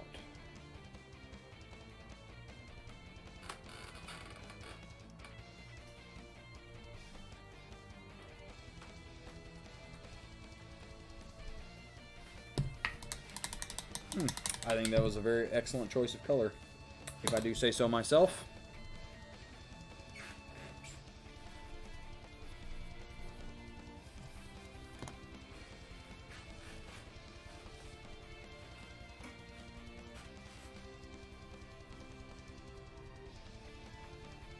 I'm looking forward to getting these Raiders done for you so that I can see what you do with them. I'm pretty excited about it, actually.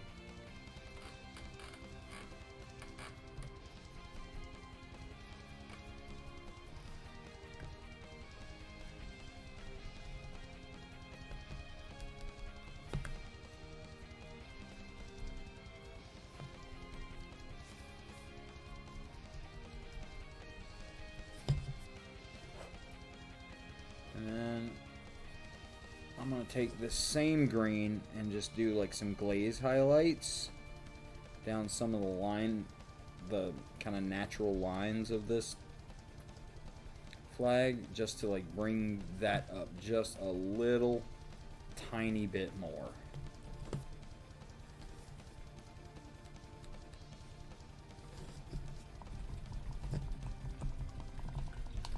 I think that's looking pretty good.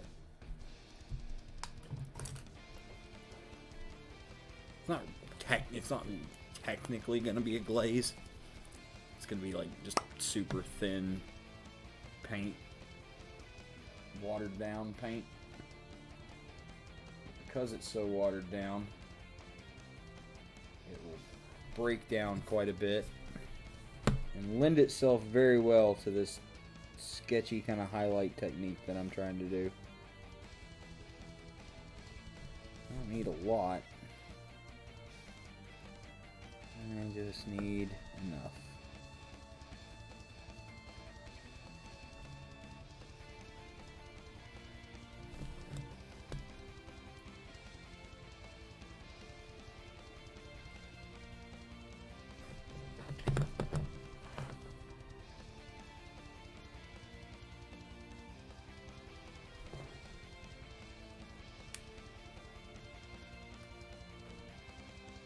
Ooh, you're finally gonna put that that Averland Sunset primer to use.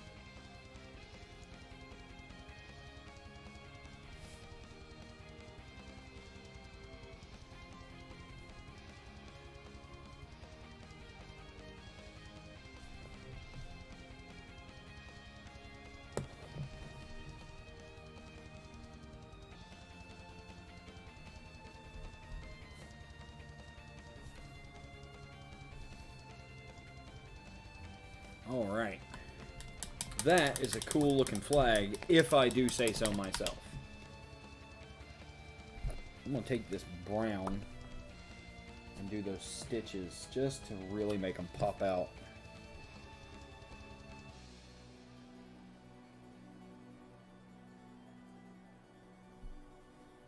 And then I'm going to get a slightly brighter green to do some edge highlights. Just here at the top, maybe. Let's see. Yeah. Oh, I didn't know they discontinued it. I thought just everybody was buying it.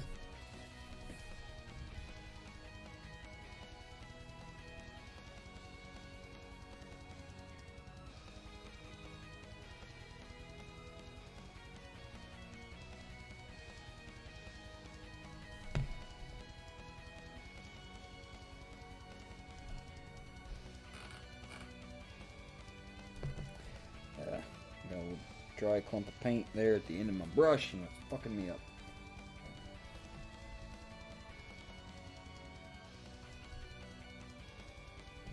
Trying to just take this bright green and get under all the little holes, just to give them a little bit of extra love, get them a little bit extra highlighted.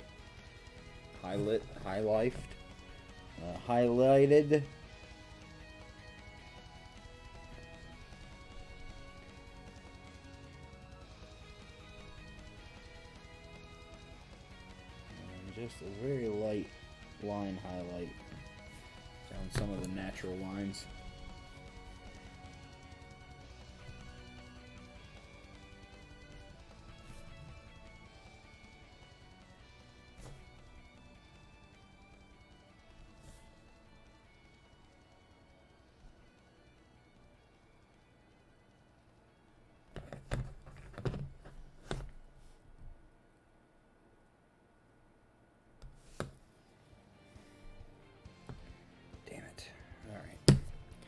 Missed a spot again. Thank you very much. I gotta figure out like a good symbol kind of doodad to paint on it.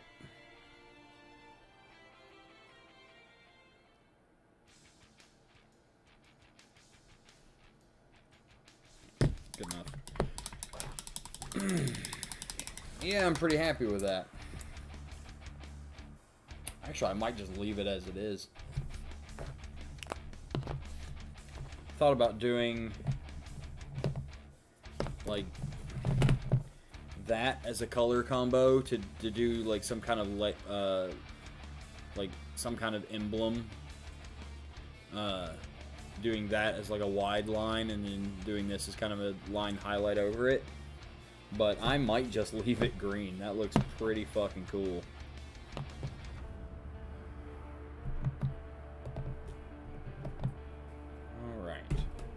What now? What now? What now? We are quickly running out of things to paint on this mini. I do want to do real quick a little bit of silver back up on the knife at the top of the pole, because I want it to look sharp.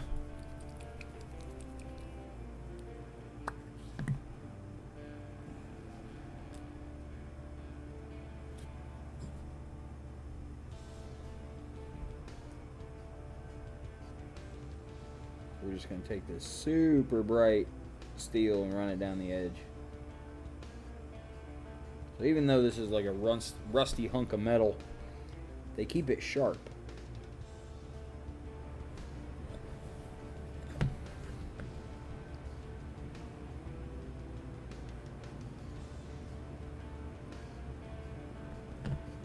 So we're just going to do a little line highlight job with some bright silver.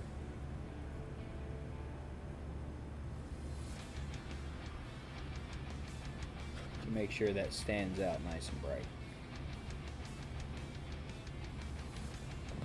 There. Yeah, that looks vicious. And then finally, we're going to do the ring at the bottom of the flagpole. Thank you, Pius.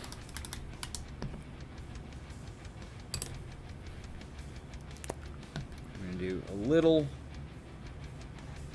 copper ring down here on the bottom for no other reason than I did one on the knife that she's holding, and I want the flag and the knife to match a little bit.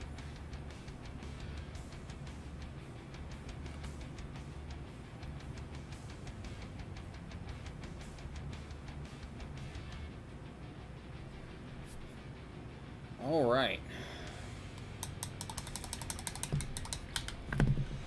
So there's one thing I want to fix. That's the straps on the skulls. I want to darken them because they just disappeared. Once I hit that brown wash, they just vanished.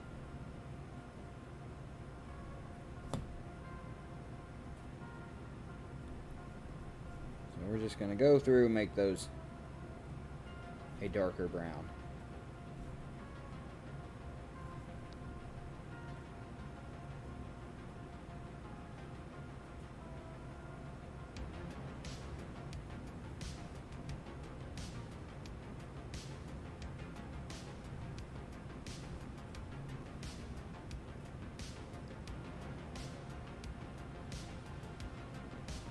There.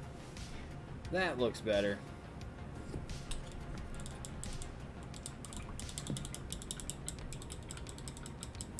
Witch elves. Very nice lady. I'd love them. I do love a good witch elf. And she is just super nice. The lady that runs the Lexington Games Workshop store is just disgustingly sweet.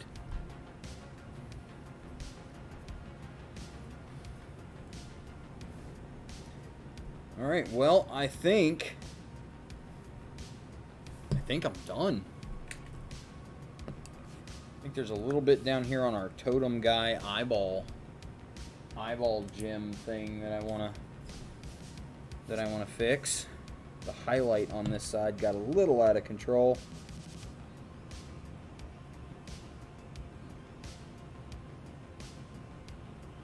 There, that's better.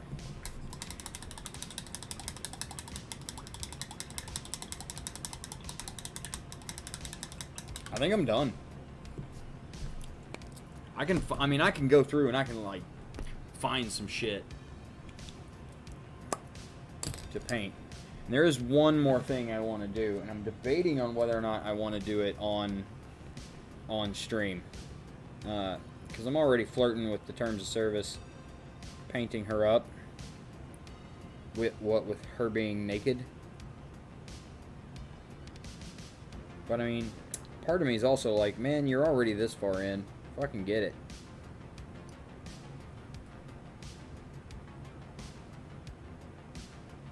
Doing some random texture highlights on the horns. Not following anything in particular, just, you know, they look like they needed something.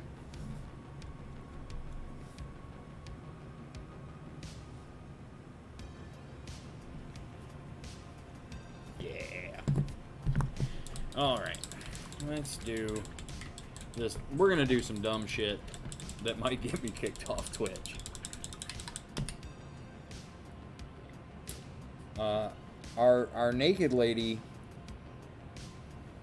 is a little barren, a little cold down below.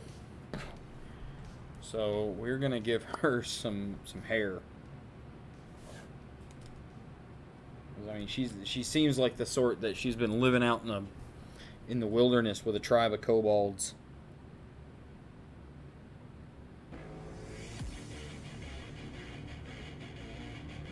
We're just gonna do just a little bit here.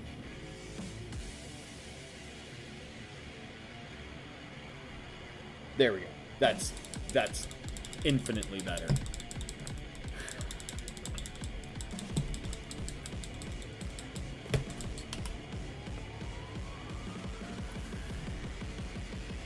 Yeah, that just looks so much nicer. It looks so much more comfortable. Alright, I'm thinking that she's done. Let me pull up my monitor here and see if I can get her in focus nice and close to the camera. Yeah, there she is. Done and done.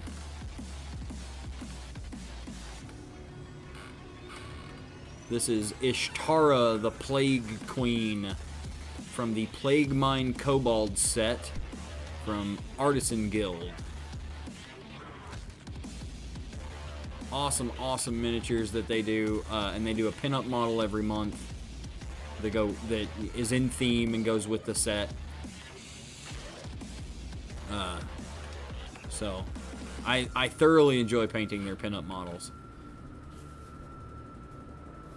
This is the third one I've done. So, let's get a family photo.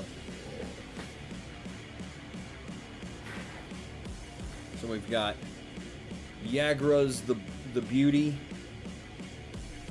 Ishtara the Plague Queen, and the Lusty Draconian Maid.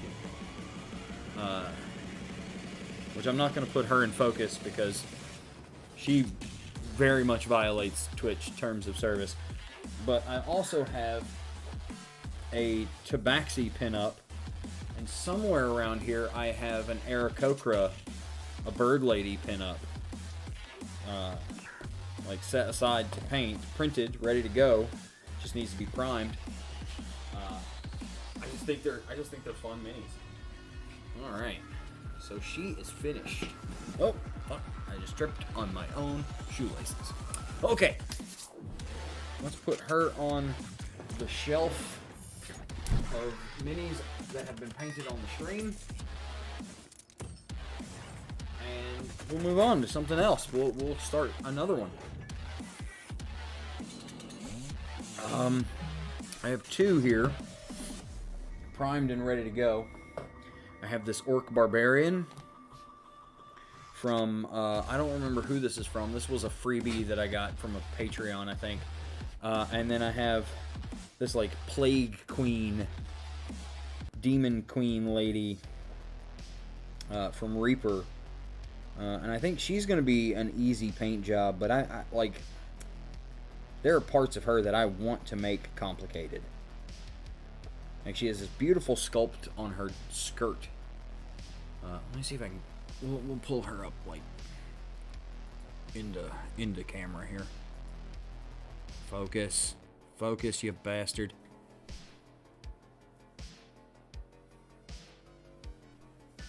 Alright, so the sculpt on her skirt is just excellent. And I kind of want to figure out how to do it sheer. I think that would be really cool to, like, you know, you can kind of see, like, the ghost of her leg through the fabric. But I have, honestly, no fucking idea how I would do that. So maybe not her tonight. Maybe we'll step away from doing overtly sexy women for a minute, just for a minute, and we'll paint Orky Boy here. I haven't done an orc in a while. Get him all fitted into the handle. I really like this model because I really dig, like, this giant flat sword he's got. He's kind of like, he's a little bit World of Warcraft style. Like a little over the top and cartoony. But I kind of dig it. I think it looks pretty cool.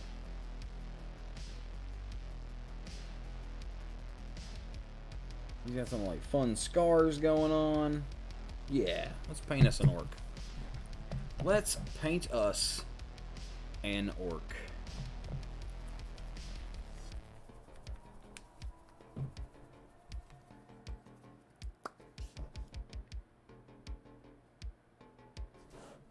And I know I won't be getting him done tonight, but I'm going to be painting tomorrow during the daytime while the sun is out. I know, how strange. Starting at about noon. And I'll be working on him probably quite a while tomorrow. I might do a little homework and figure out that sheer fabric look too while I'm at it. And then at some point tomorrow, I should be getting in the mail my donated wet palette, donated from a fan known only as my mom, who is also a painter. She doesn't paint minis though. She paints like things. She's like a folk artist. And she has 2 wet palettes, and she doesn't like the big one, so she's sending it to me. So I get to use a wet palette, start working on better blending and better glazes. Pretty hyped. I'm seeing so far a pretty simple paint job here. Like, it'd be fun to play with the muscle definition because he is ripped as fuck. But, you know, he's wearing what looks to mostly be leather armor. He's got like a great big pauldron over here, but it's not overly complicated in the sculpt. So, I'm seeing a pretty simple paint job. Just a classic orc barbarian. Oh, paint date sounds great. I'm wanting to do like a paint along kind of stream where like we can, like, me and maybe you and maybe my friend Nick, who's a moderator on the channel. They're going through some stuff, so they weren't able to be on tonight. And then my partner Jen, and like we just get a bunch of people, and we all get like the same cheap Reaper mini, and we all paint it, and then, you know, compare our results. I think that'd be a pretty fun stream.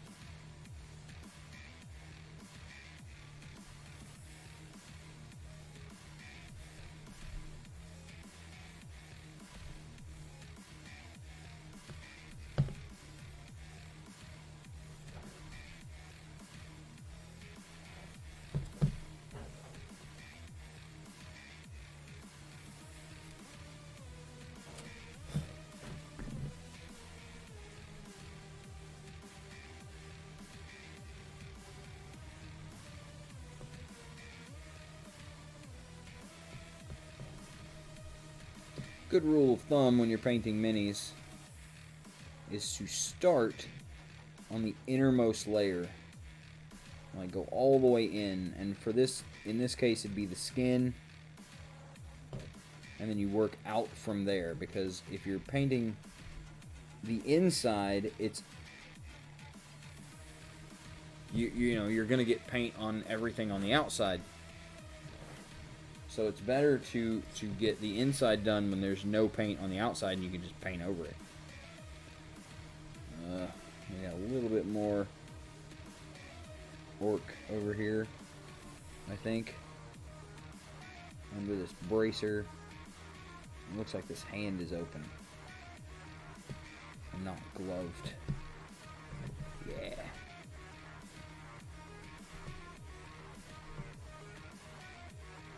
100, 1/35 scale. Oof.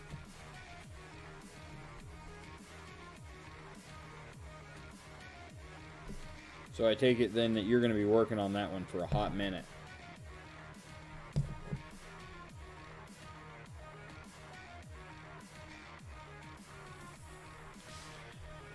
All right, there I think I have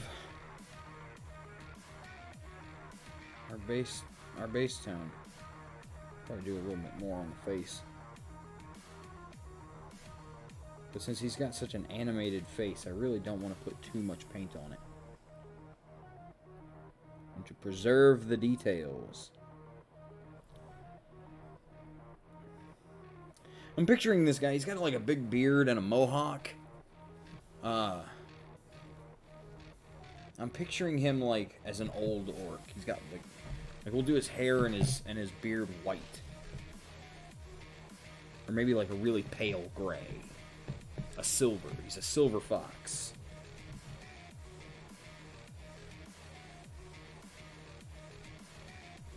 Yeah. Yeah, that'll be fun. Let's do him this gray. This is a very gray. This is normally like the highest highlight color in my stone recipe. Very cool. Very cool. I'm looking forward to seeing that, John.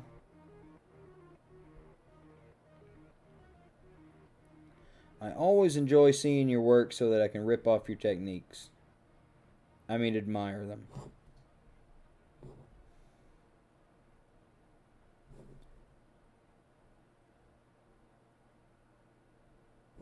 Whoop. Got a little green on my brush there.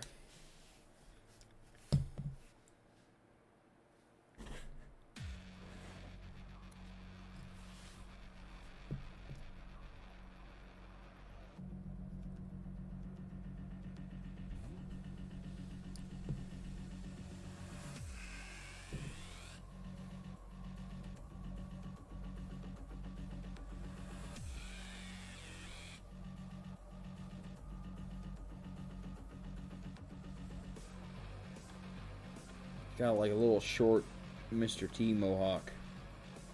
I'm into it.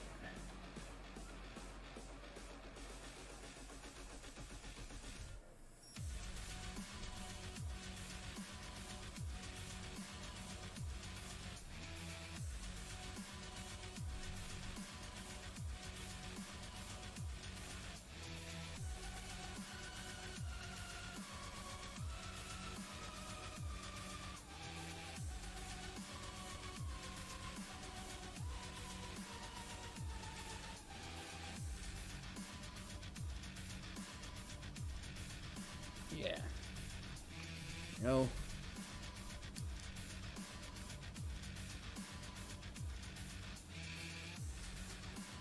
Oh yeah. Well, you know, in the 40K universe, the Imperial Guard are still, they're still about 1940.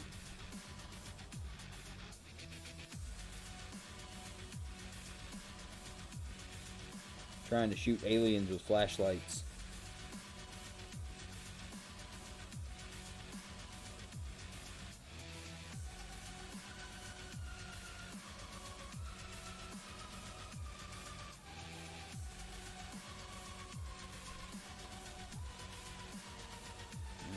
I want that beard dry.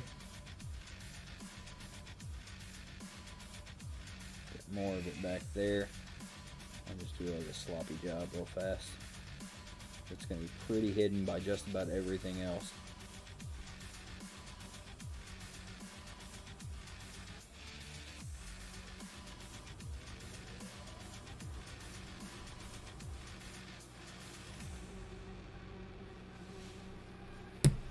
We're starting to get a theme. Starting to get a plan.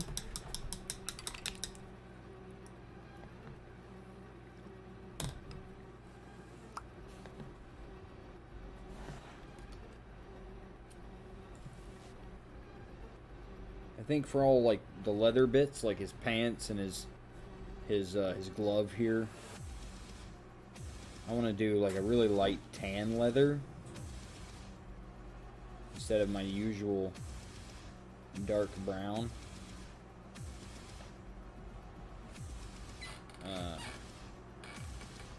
Just as a change of pace.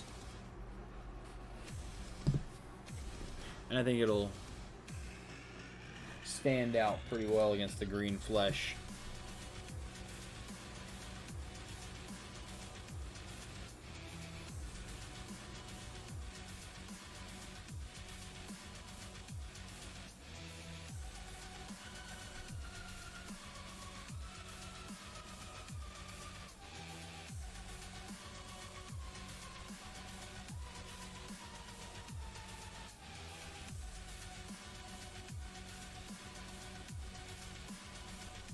Yeah, you say Admech for the win, but you know your tune will change when you figure out that the machine dragon that they worship on Mars is just a fucking Necron construct.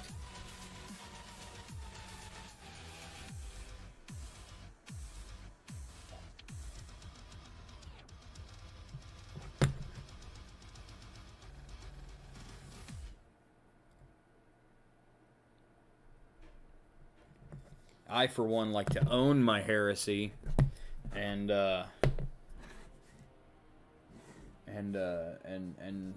fight against the false emperor as a Chaos Space Marine.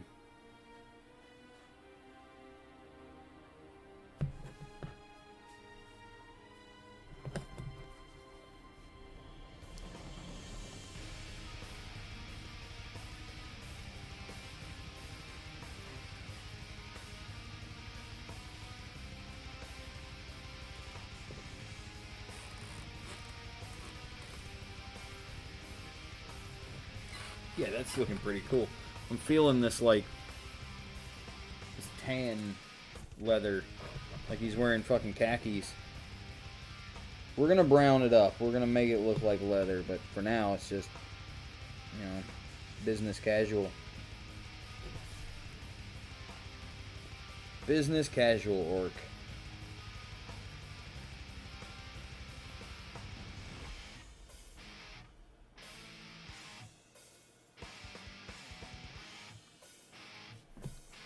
Weird spot to get to. I had to hold him in a strange angle to get to it.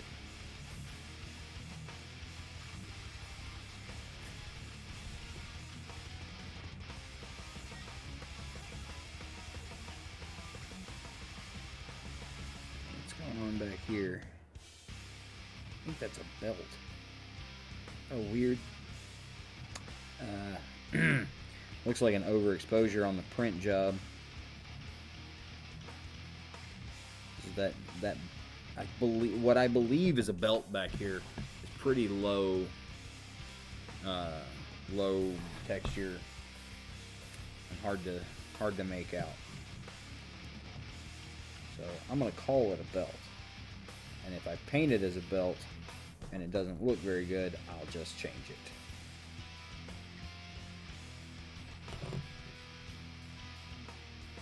Right now it's all about getting the basic colors blocked in anyway.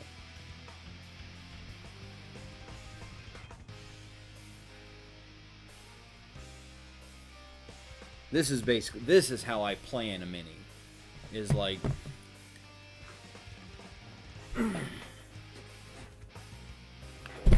ow. Oh yeah, I did print you some tank destroyers, didn't I? Shit, I forgot. See, all I can remember printing you are dreadnoughts and fucking land raiders, because that's what I've been working on for so long.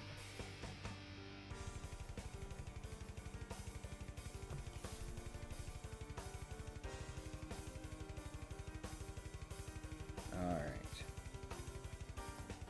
Yeah, this is how I plan a mini. Is just block some colors out, see what details pop out at me, make a plan from there.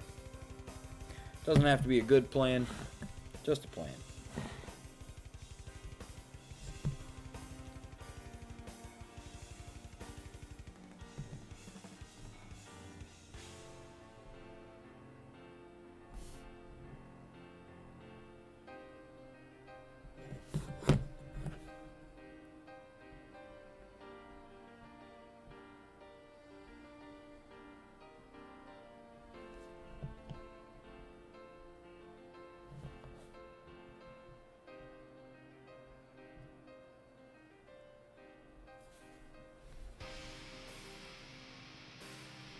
Alright. We're doing something here.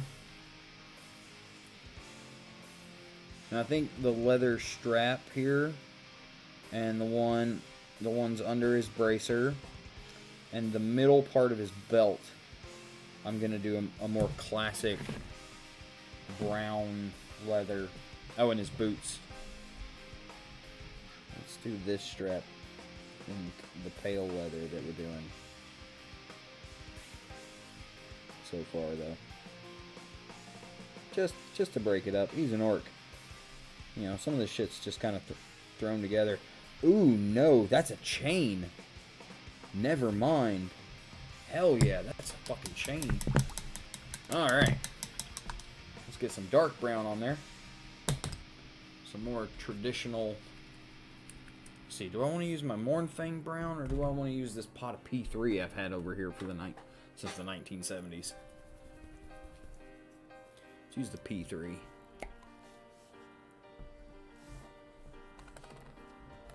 It's a little bit brighter. I think we're going to go pretty cartoon bright with this guy.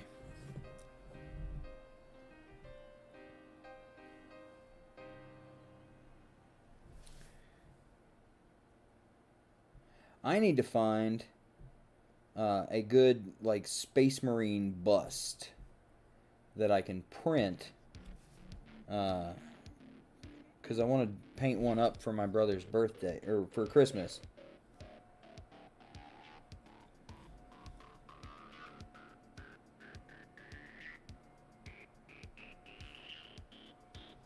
But I have yet to be able to find one.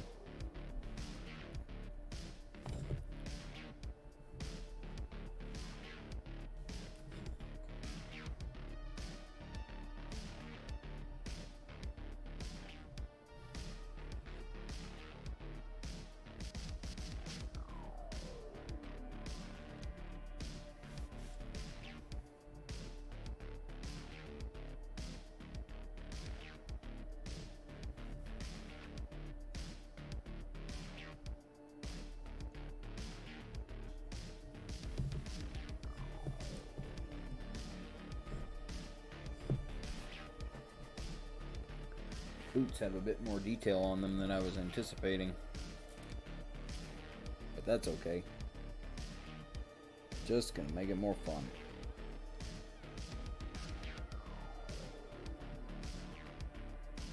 And I think I'm gonna do all the fur lining in like a dark brown. Like a damn near black brown.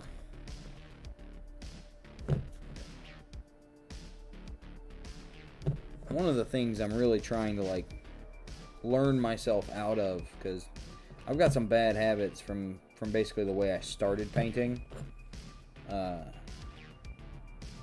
One of the things I'm trying to like break myself of is I don't need every color on every mini. Like, doing 2 shades of brown is perfectly okay.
I've had this pot of P3 brown for as near as damn it to a decade.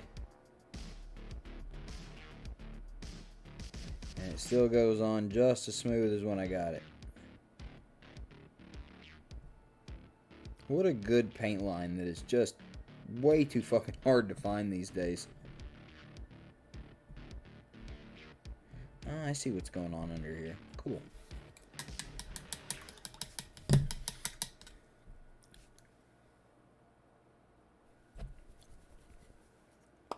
I found a local game store, though, that sells Vallejo paints, and I'm pretty fucking hyped about it. Because I've been wanting to play with some Vallejo for quite some time.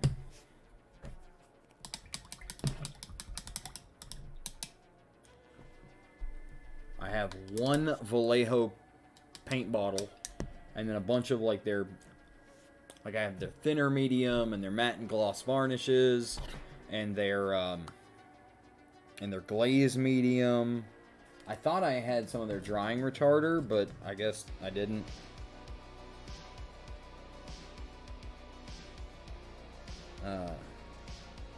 but I've heard wonderful things about their paints. And since I'm trying to move away from this only using Citadel nonsense, I've been using more Army Painter, and I want to use some more Vallejo.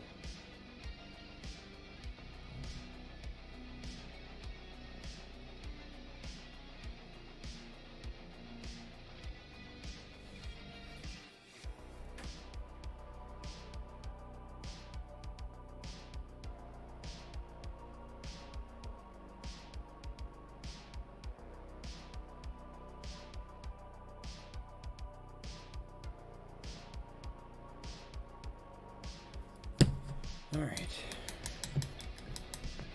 Let's see here.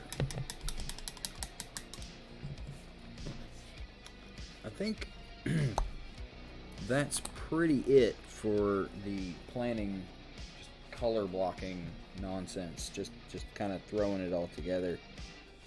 So I feel like if I go any further into the color blocking at this point, I might as well just start painting.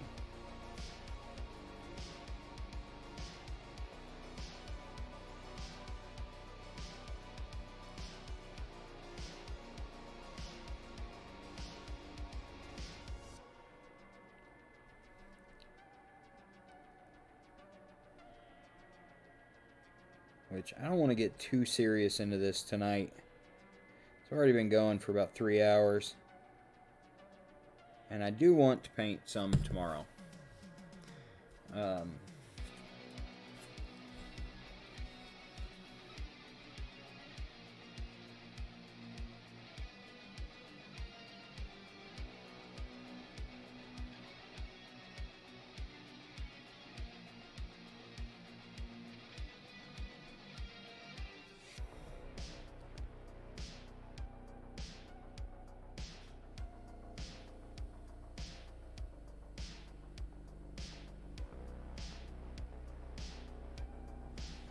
Alright.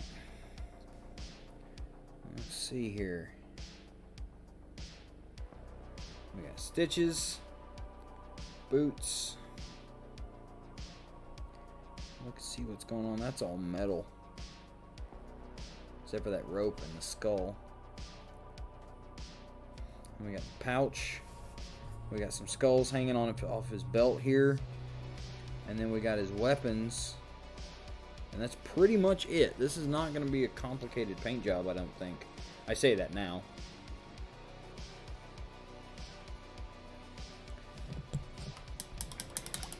So, let's start. Let's at least start something, you know?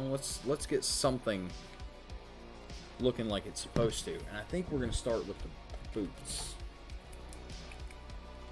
And the first thing about the boots that I noticed, they have big metal toes.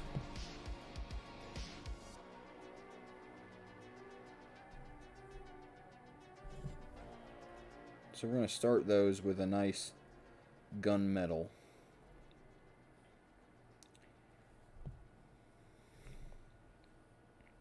And then I think I'll probably just go in and like do the soles of his boots later. I'll just do those as like just a black, just to kind of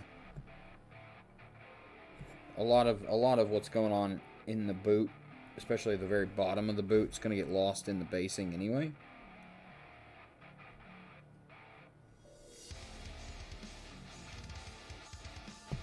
Alright, so there's these big metal toes.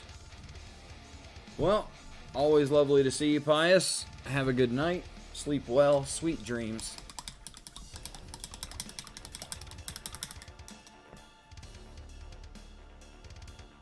And hopefully I'll see you tomorrow.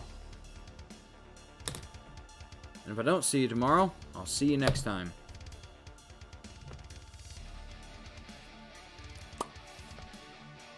What was I doing? What was I about to do? Oh, right. I'm going to go ahead and put some brown into the fur. I don't know why. I just feel like it's the next logical step.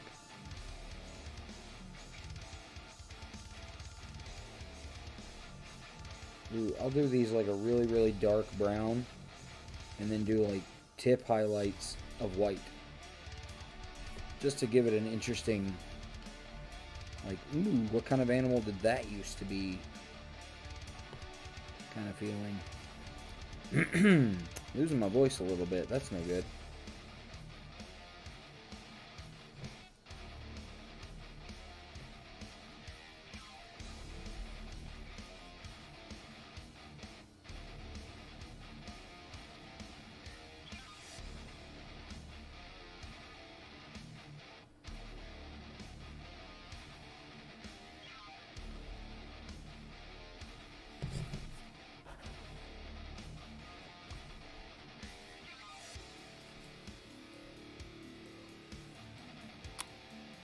Let's see.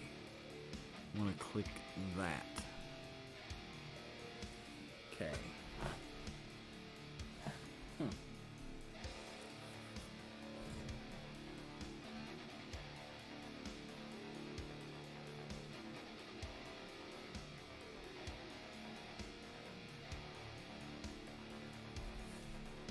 Okay, so above the fur there, I painted that brown like the shoe, and I kind of hate it, so I'm going to change that up and do like a little, maybe like a little piece of armor sticking out of the top of his boot there.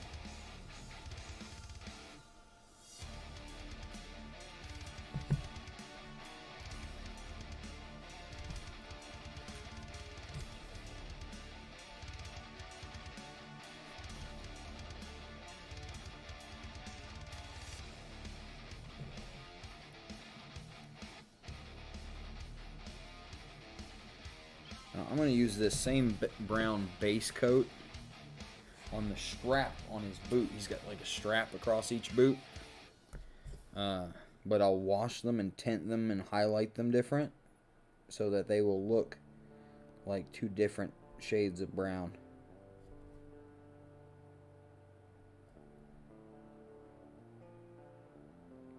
There we go.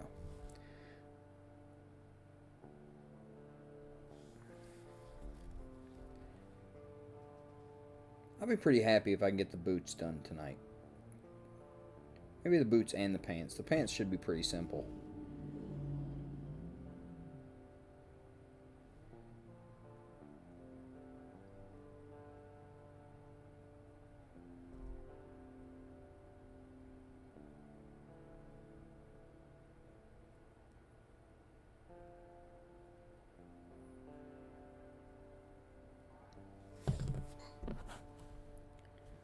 He's got boots with the fur.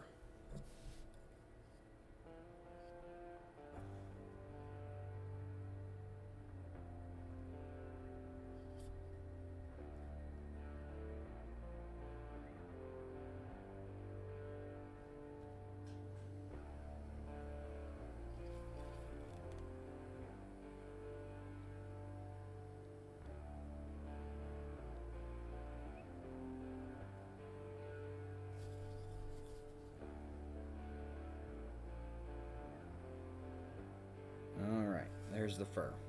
Let's dress this brush back up. Get it back to nice and pointy.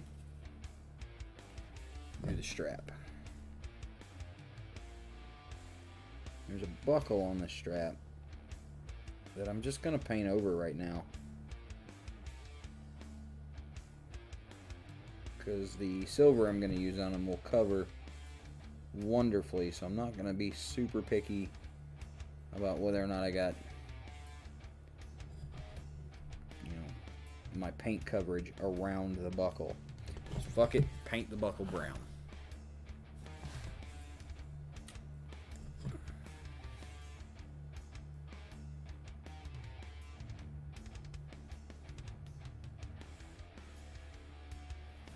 Kind of the we'll fix it in post of mini painting. We'll just paint over it. Fuck it.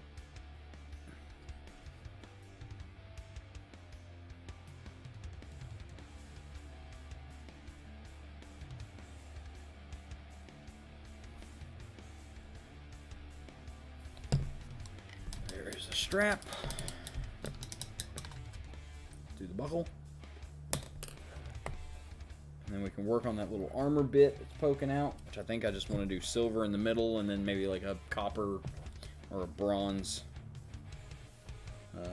rim.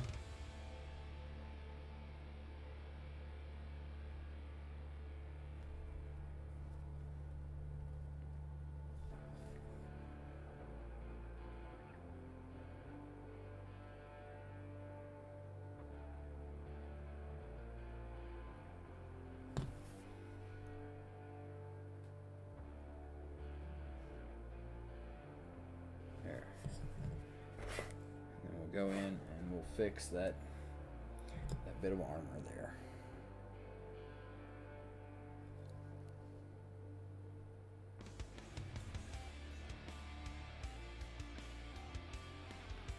A theme that I've noticed popping up in some of my minis that I've chosen to paint is odds and ends armor, where the armor doesn't always match. I'm kind of into that, I've noticed. Ooh, let's use you.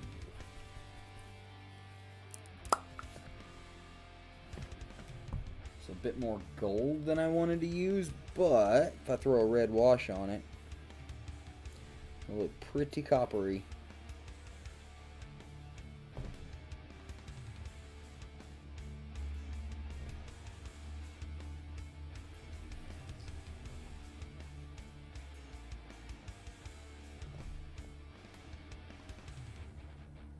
I like to use this gold instead of a proper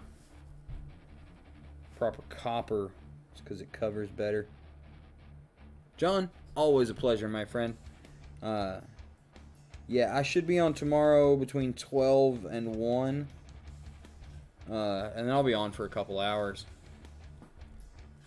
Alright, there's our color blocking for the pants and the boots.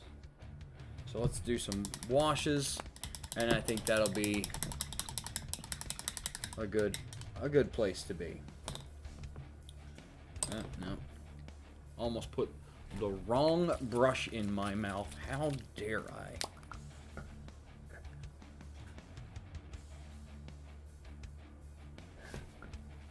Let's see. We are going to do the black wash on the boots.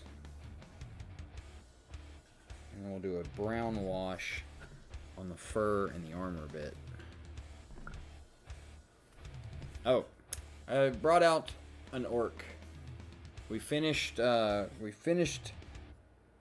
naked lady, and now we've moved on to an orc. An orc barbarian, to be specific.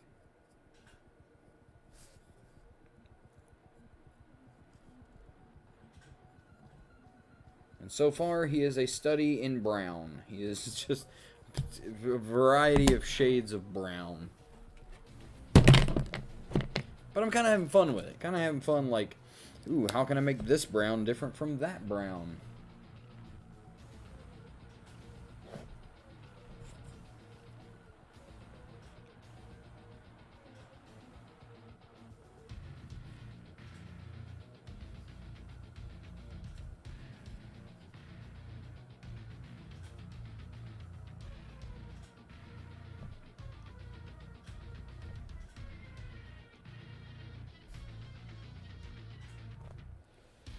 So right now, all I'm really working on is getting his boots to an almost done spot.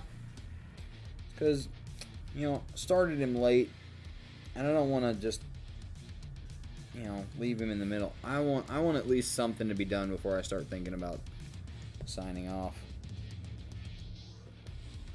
I don't know why I'm being so protective right there. This is going to get a brown wash too. Might as well just brown wash all of it.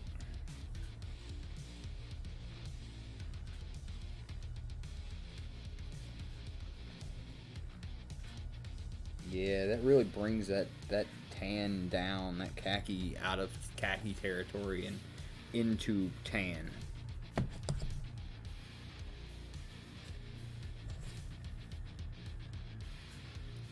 And our orc here is dummy thick. He got a donk.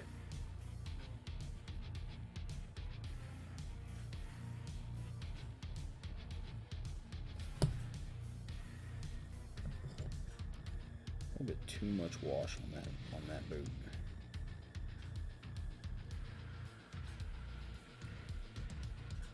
Cool little trick that I learned very early on is that if you got a fat enough brush and you put too much wash on, you can just knock the paint out of the brush and use the brush to soak it all up. Alright, that's, I think, a pretty good stopping point for him. I got washes on. They'll take a little while to dry, and then it's just like some highlight and dry brush on his pants and boots. And then we'll just kind of work our way up the model, finishing things as we go. So I think that's going to be it for me tonight. I really appreciate everybody that's hung out with me tonight and watched me paint some silly miniatures. One last time before we go, I am doing the sub goal this month. If we can get 20 subscriptions by Christmas, I will be doing a finger paint challenge where I paint an entire miniature using nothing but my fingers. So please consider subscribing if you haven't already.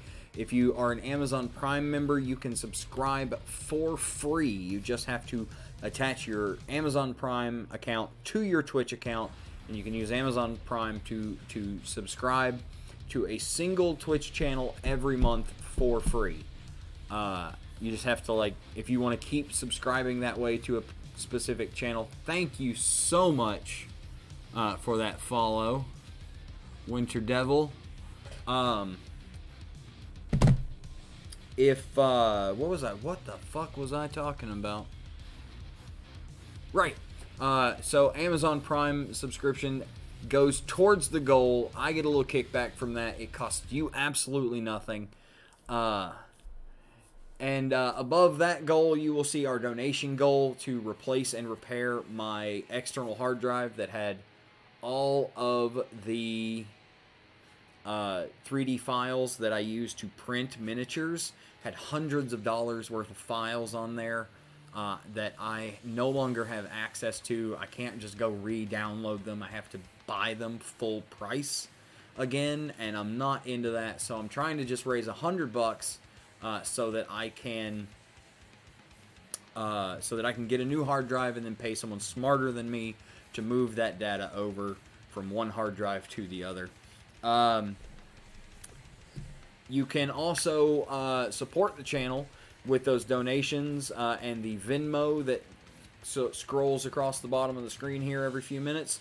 All of those donations and Venmos and all that goes back into the channel. If I'm not using it to buy the hard drive or the hard drive repair that will get me all of the 3D models back that I print to paint on this channel, then it will be going towards getting me brushes, getting me paints, getting me more minis to paint, better camera gear, better mounting situations. Just everything goes back into the channel. And if you don't trust me with money through Venmo or through donations, then in the About section here on Twitch, you can go and click on my Amazon wish list that has all the paints I use. Well, not all the paints I use, but the paints that I am running low on and could use some more of. It's got brushes, it's got minis, it's got resin that I need for my 3D printer, and it's got a new hard drive. So, you know, you can contribute that way, you can support the channel that way, and that way you don't have to trust me with handing me actual money that you fear I might spend on cocaine and hookers. And more than anything, guys, just give me a follow. Tell your friends if you like the channel. If you don't like the channel, tell your enemies and make them come watch. You know, I'm still very much a new streamer. I've only been doing this for maybe like a month and a half, 2 months. So growing the channel, I'm still in that very first like uphill slog growing the channel. So, you know, spread the good word. And definitely come back and hang out with me again. I'll be back tomorrow at noon or 1, between noon and 1. I'm still fleshing out the daytime schedule. since that just started yesterday. And we'll paint some more minis. We'll paint lots more minis. We'll never-ending supply of minis. I don't know if you guys can see in the background there.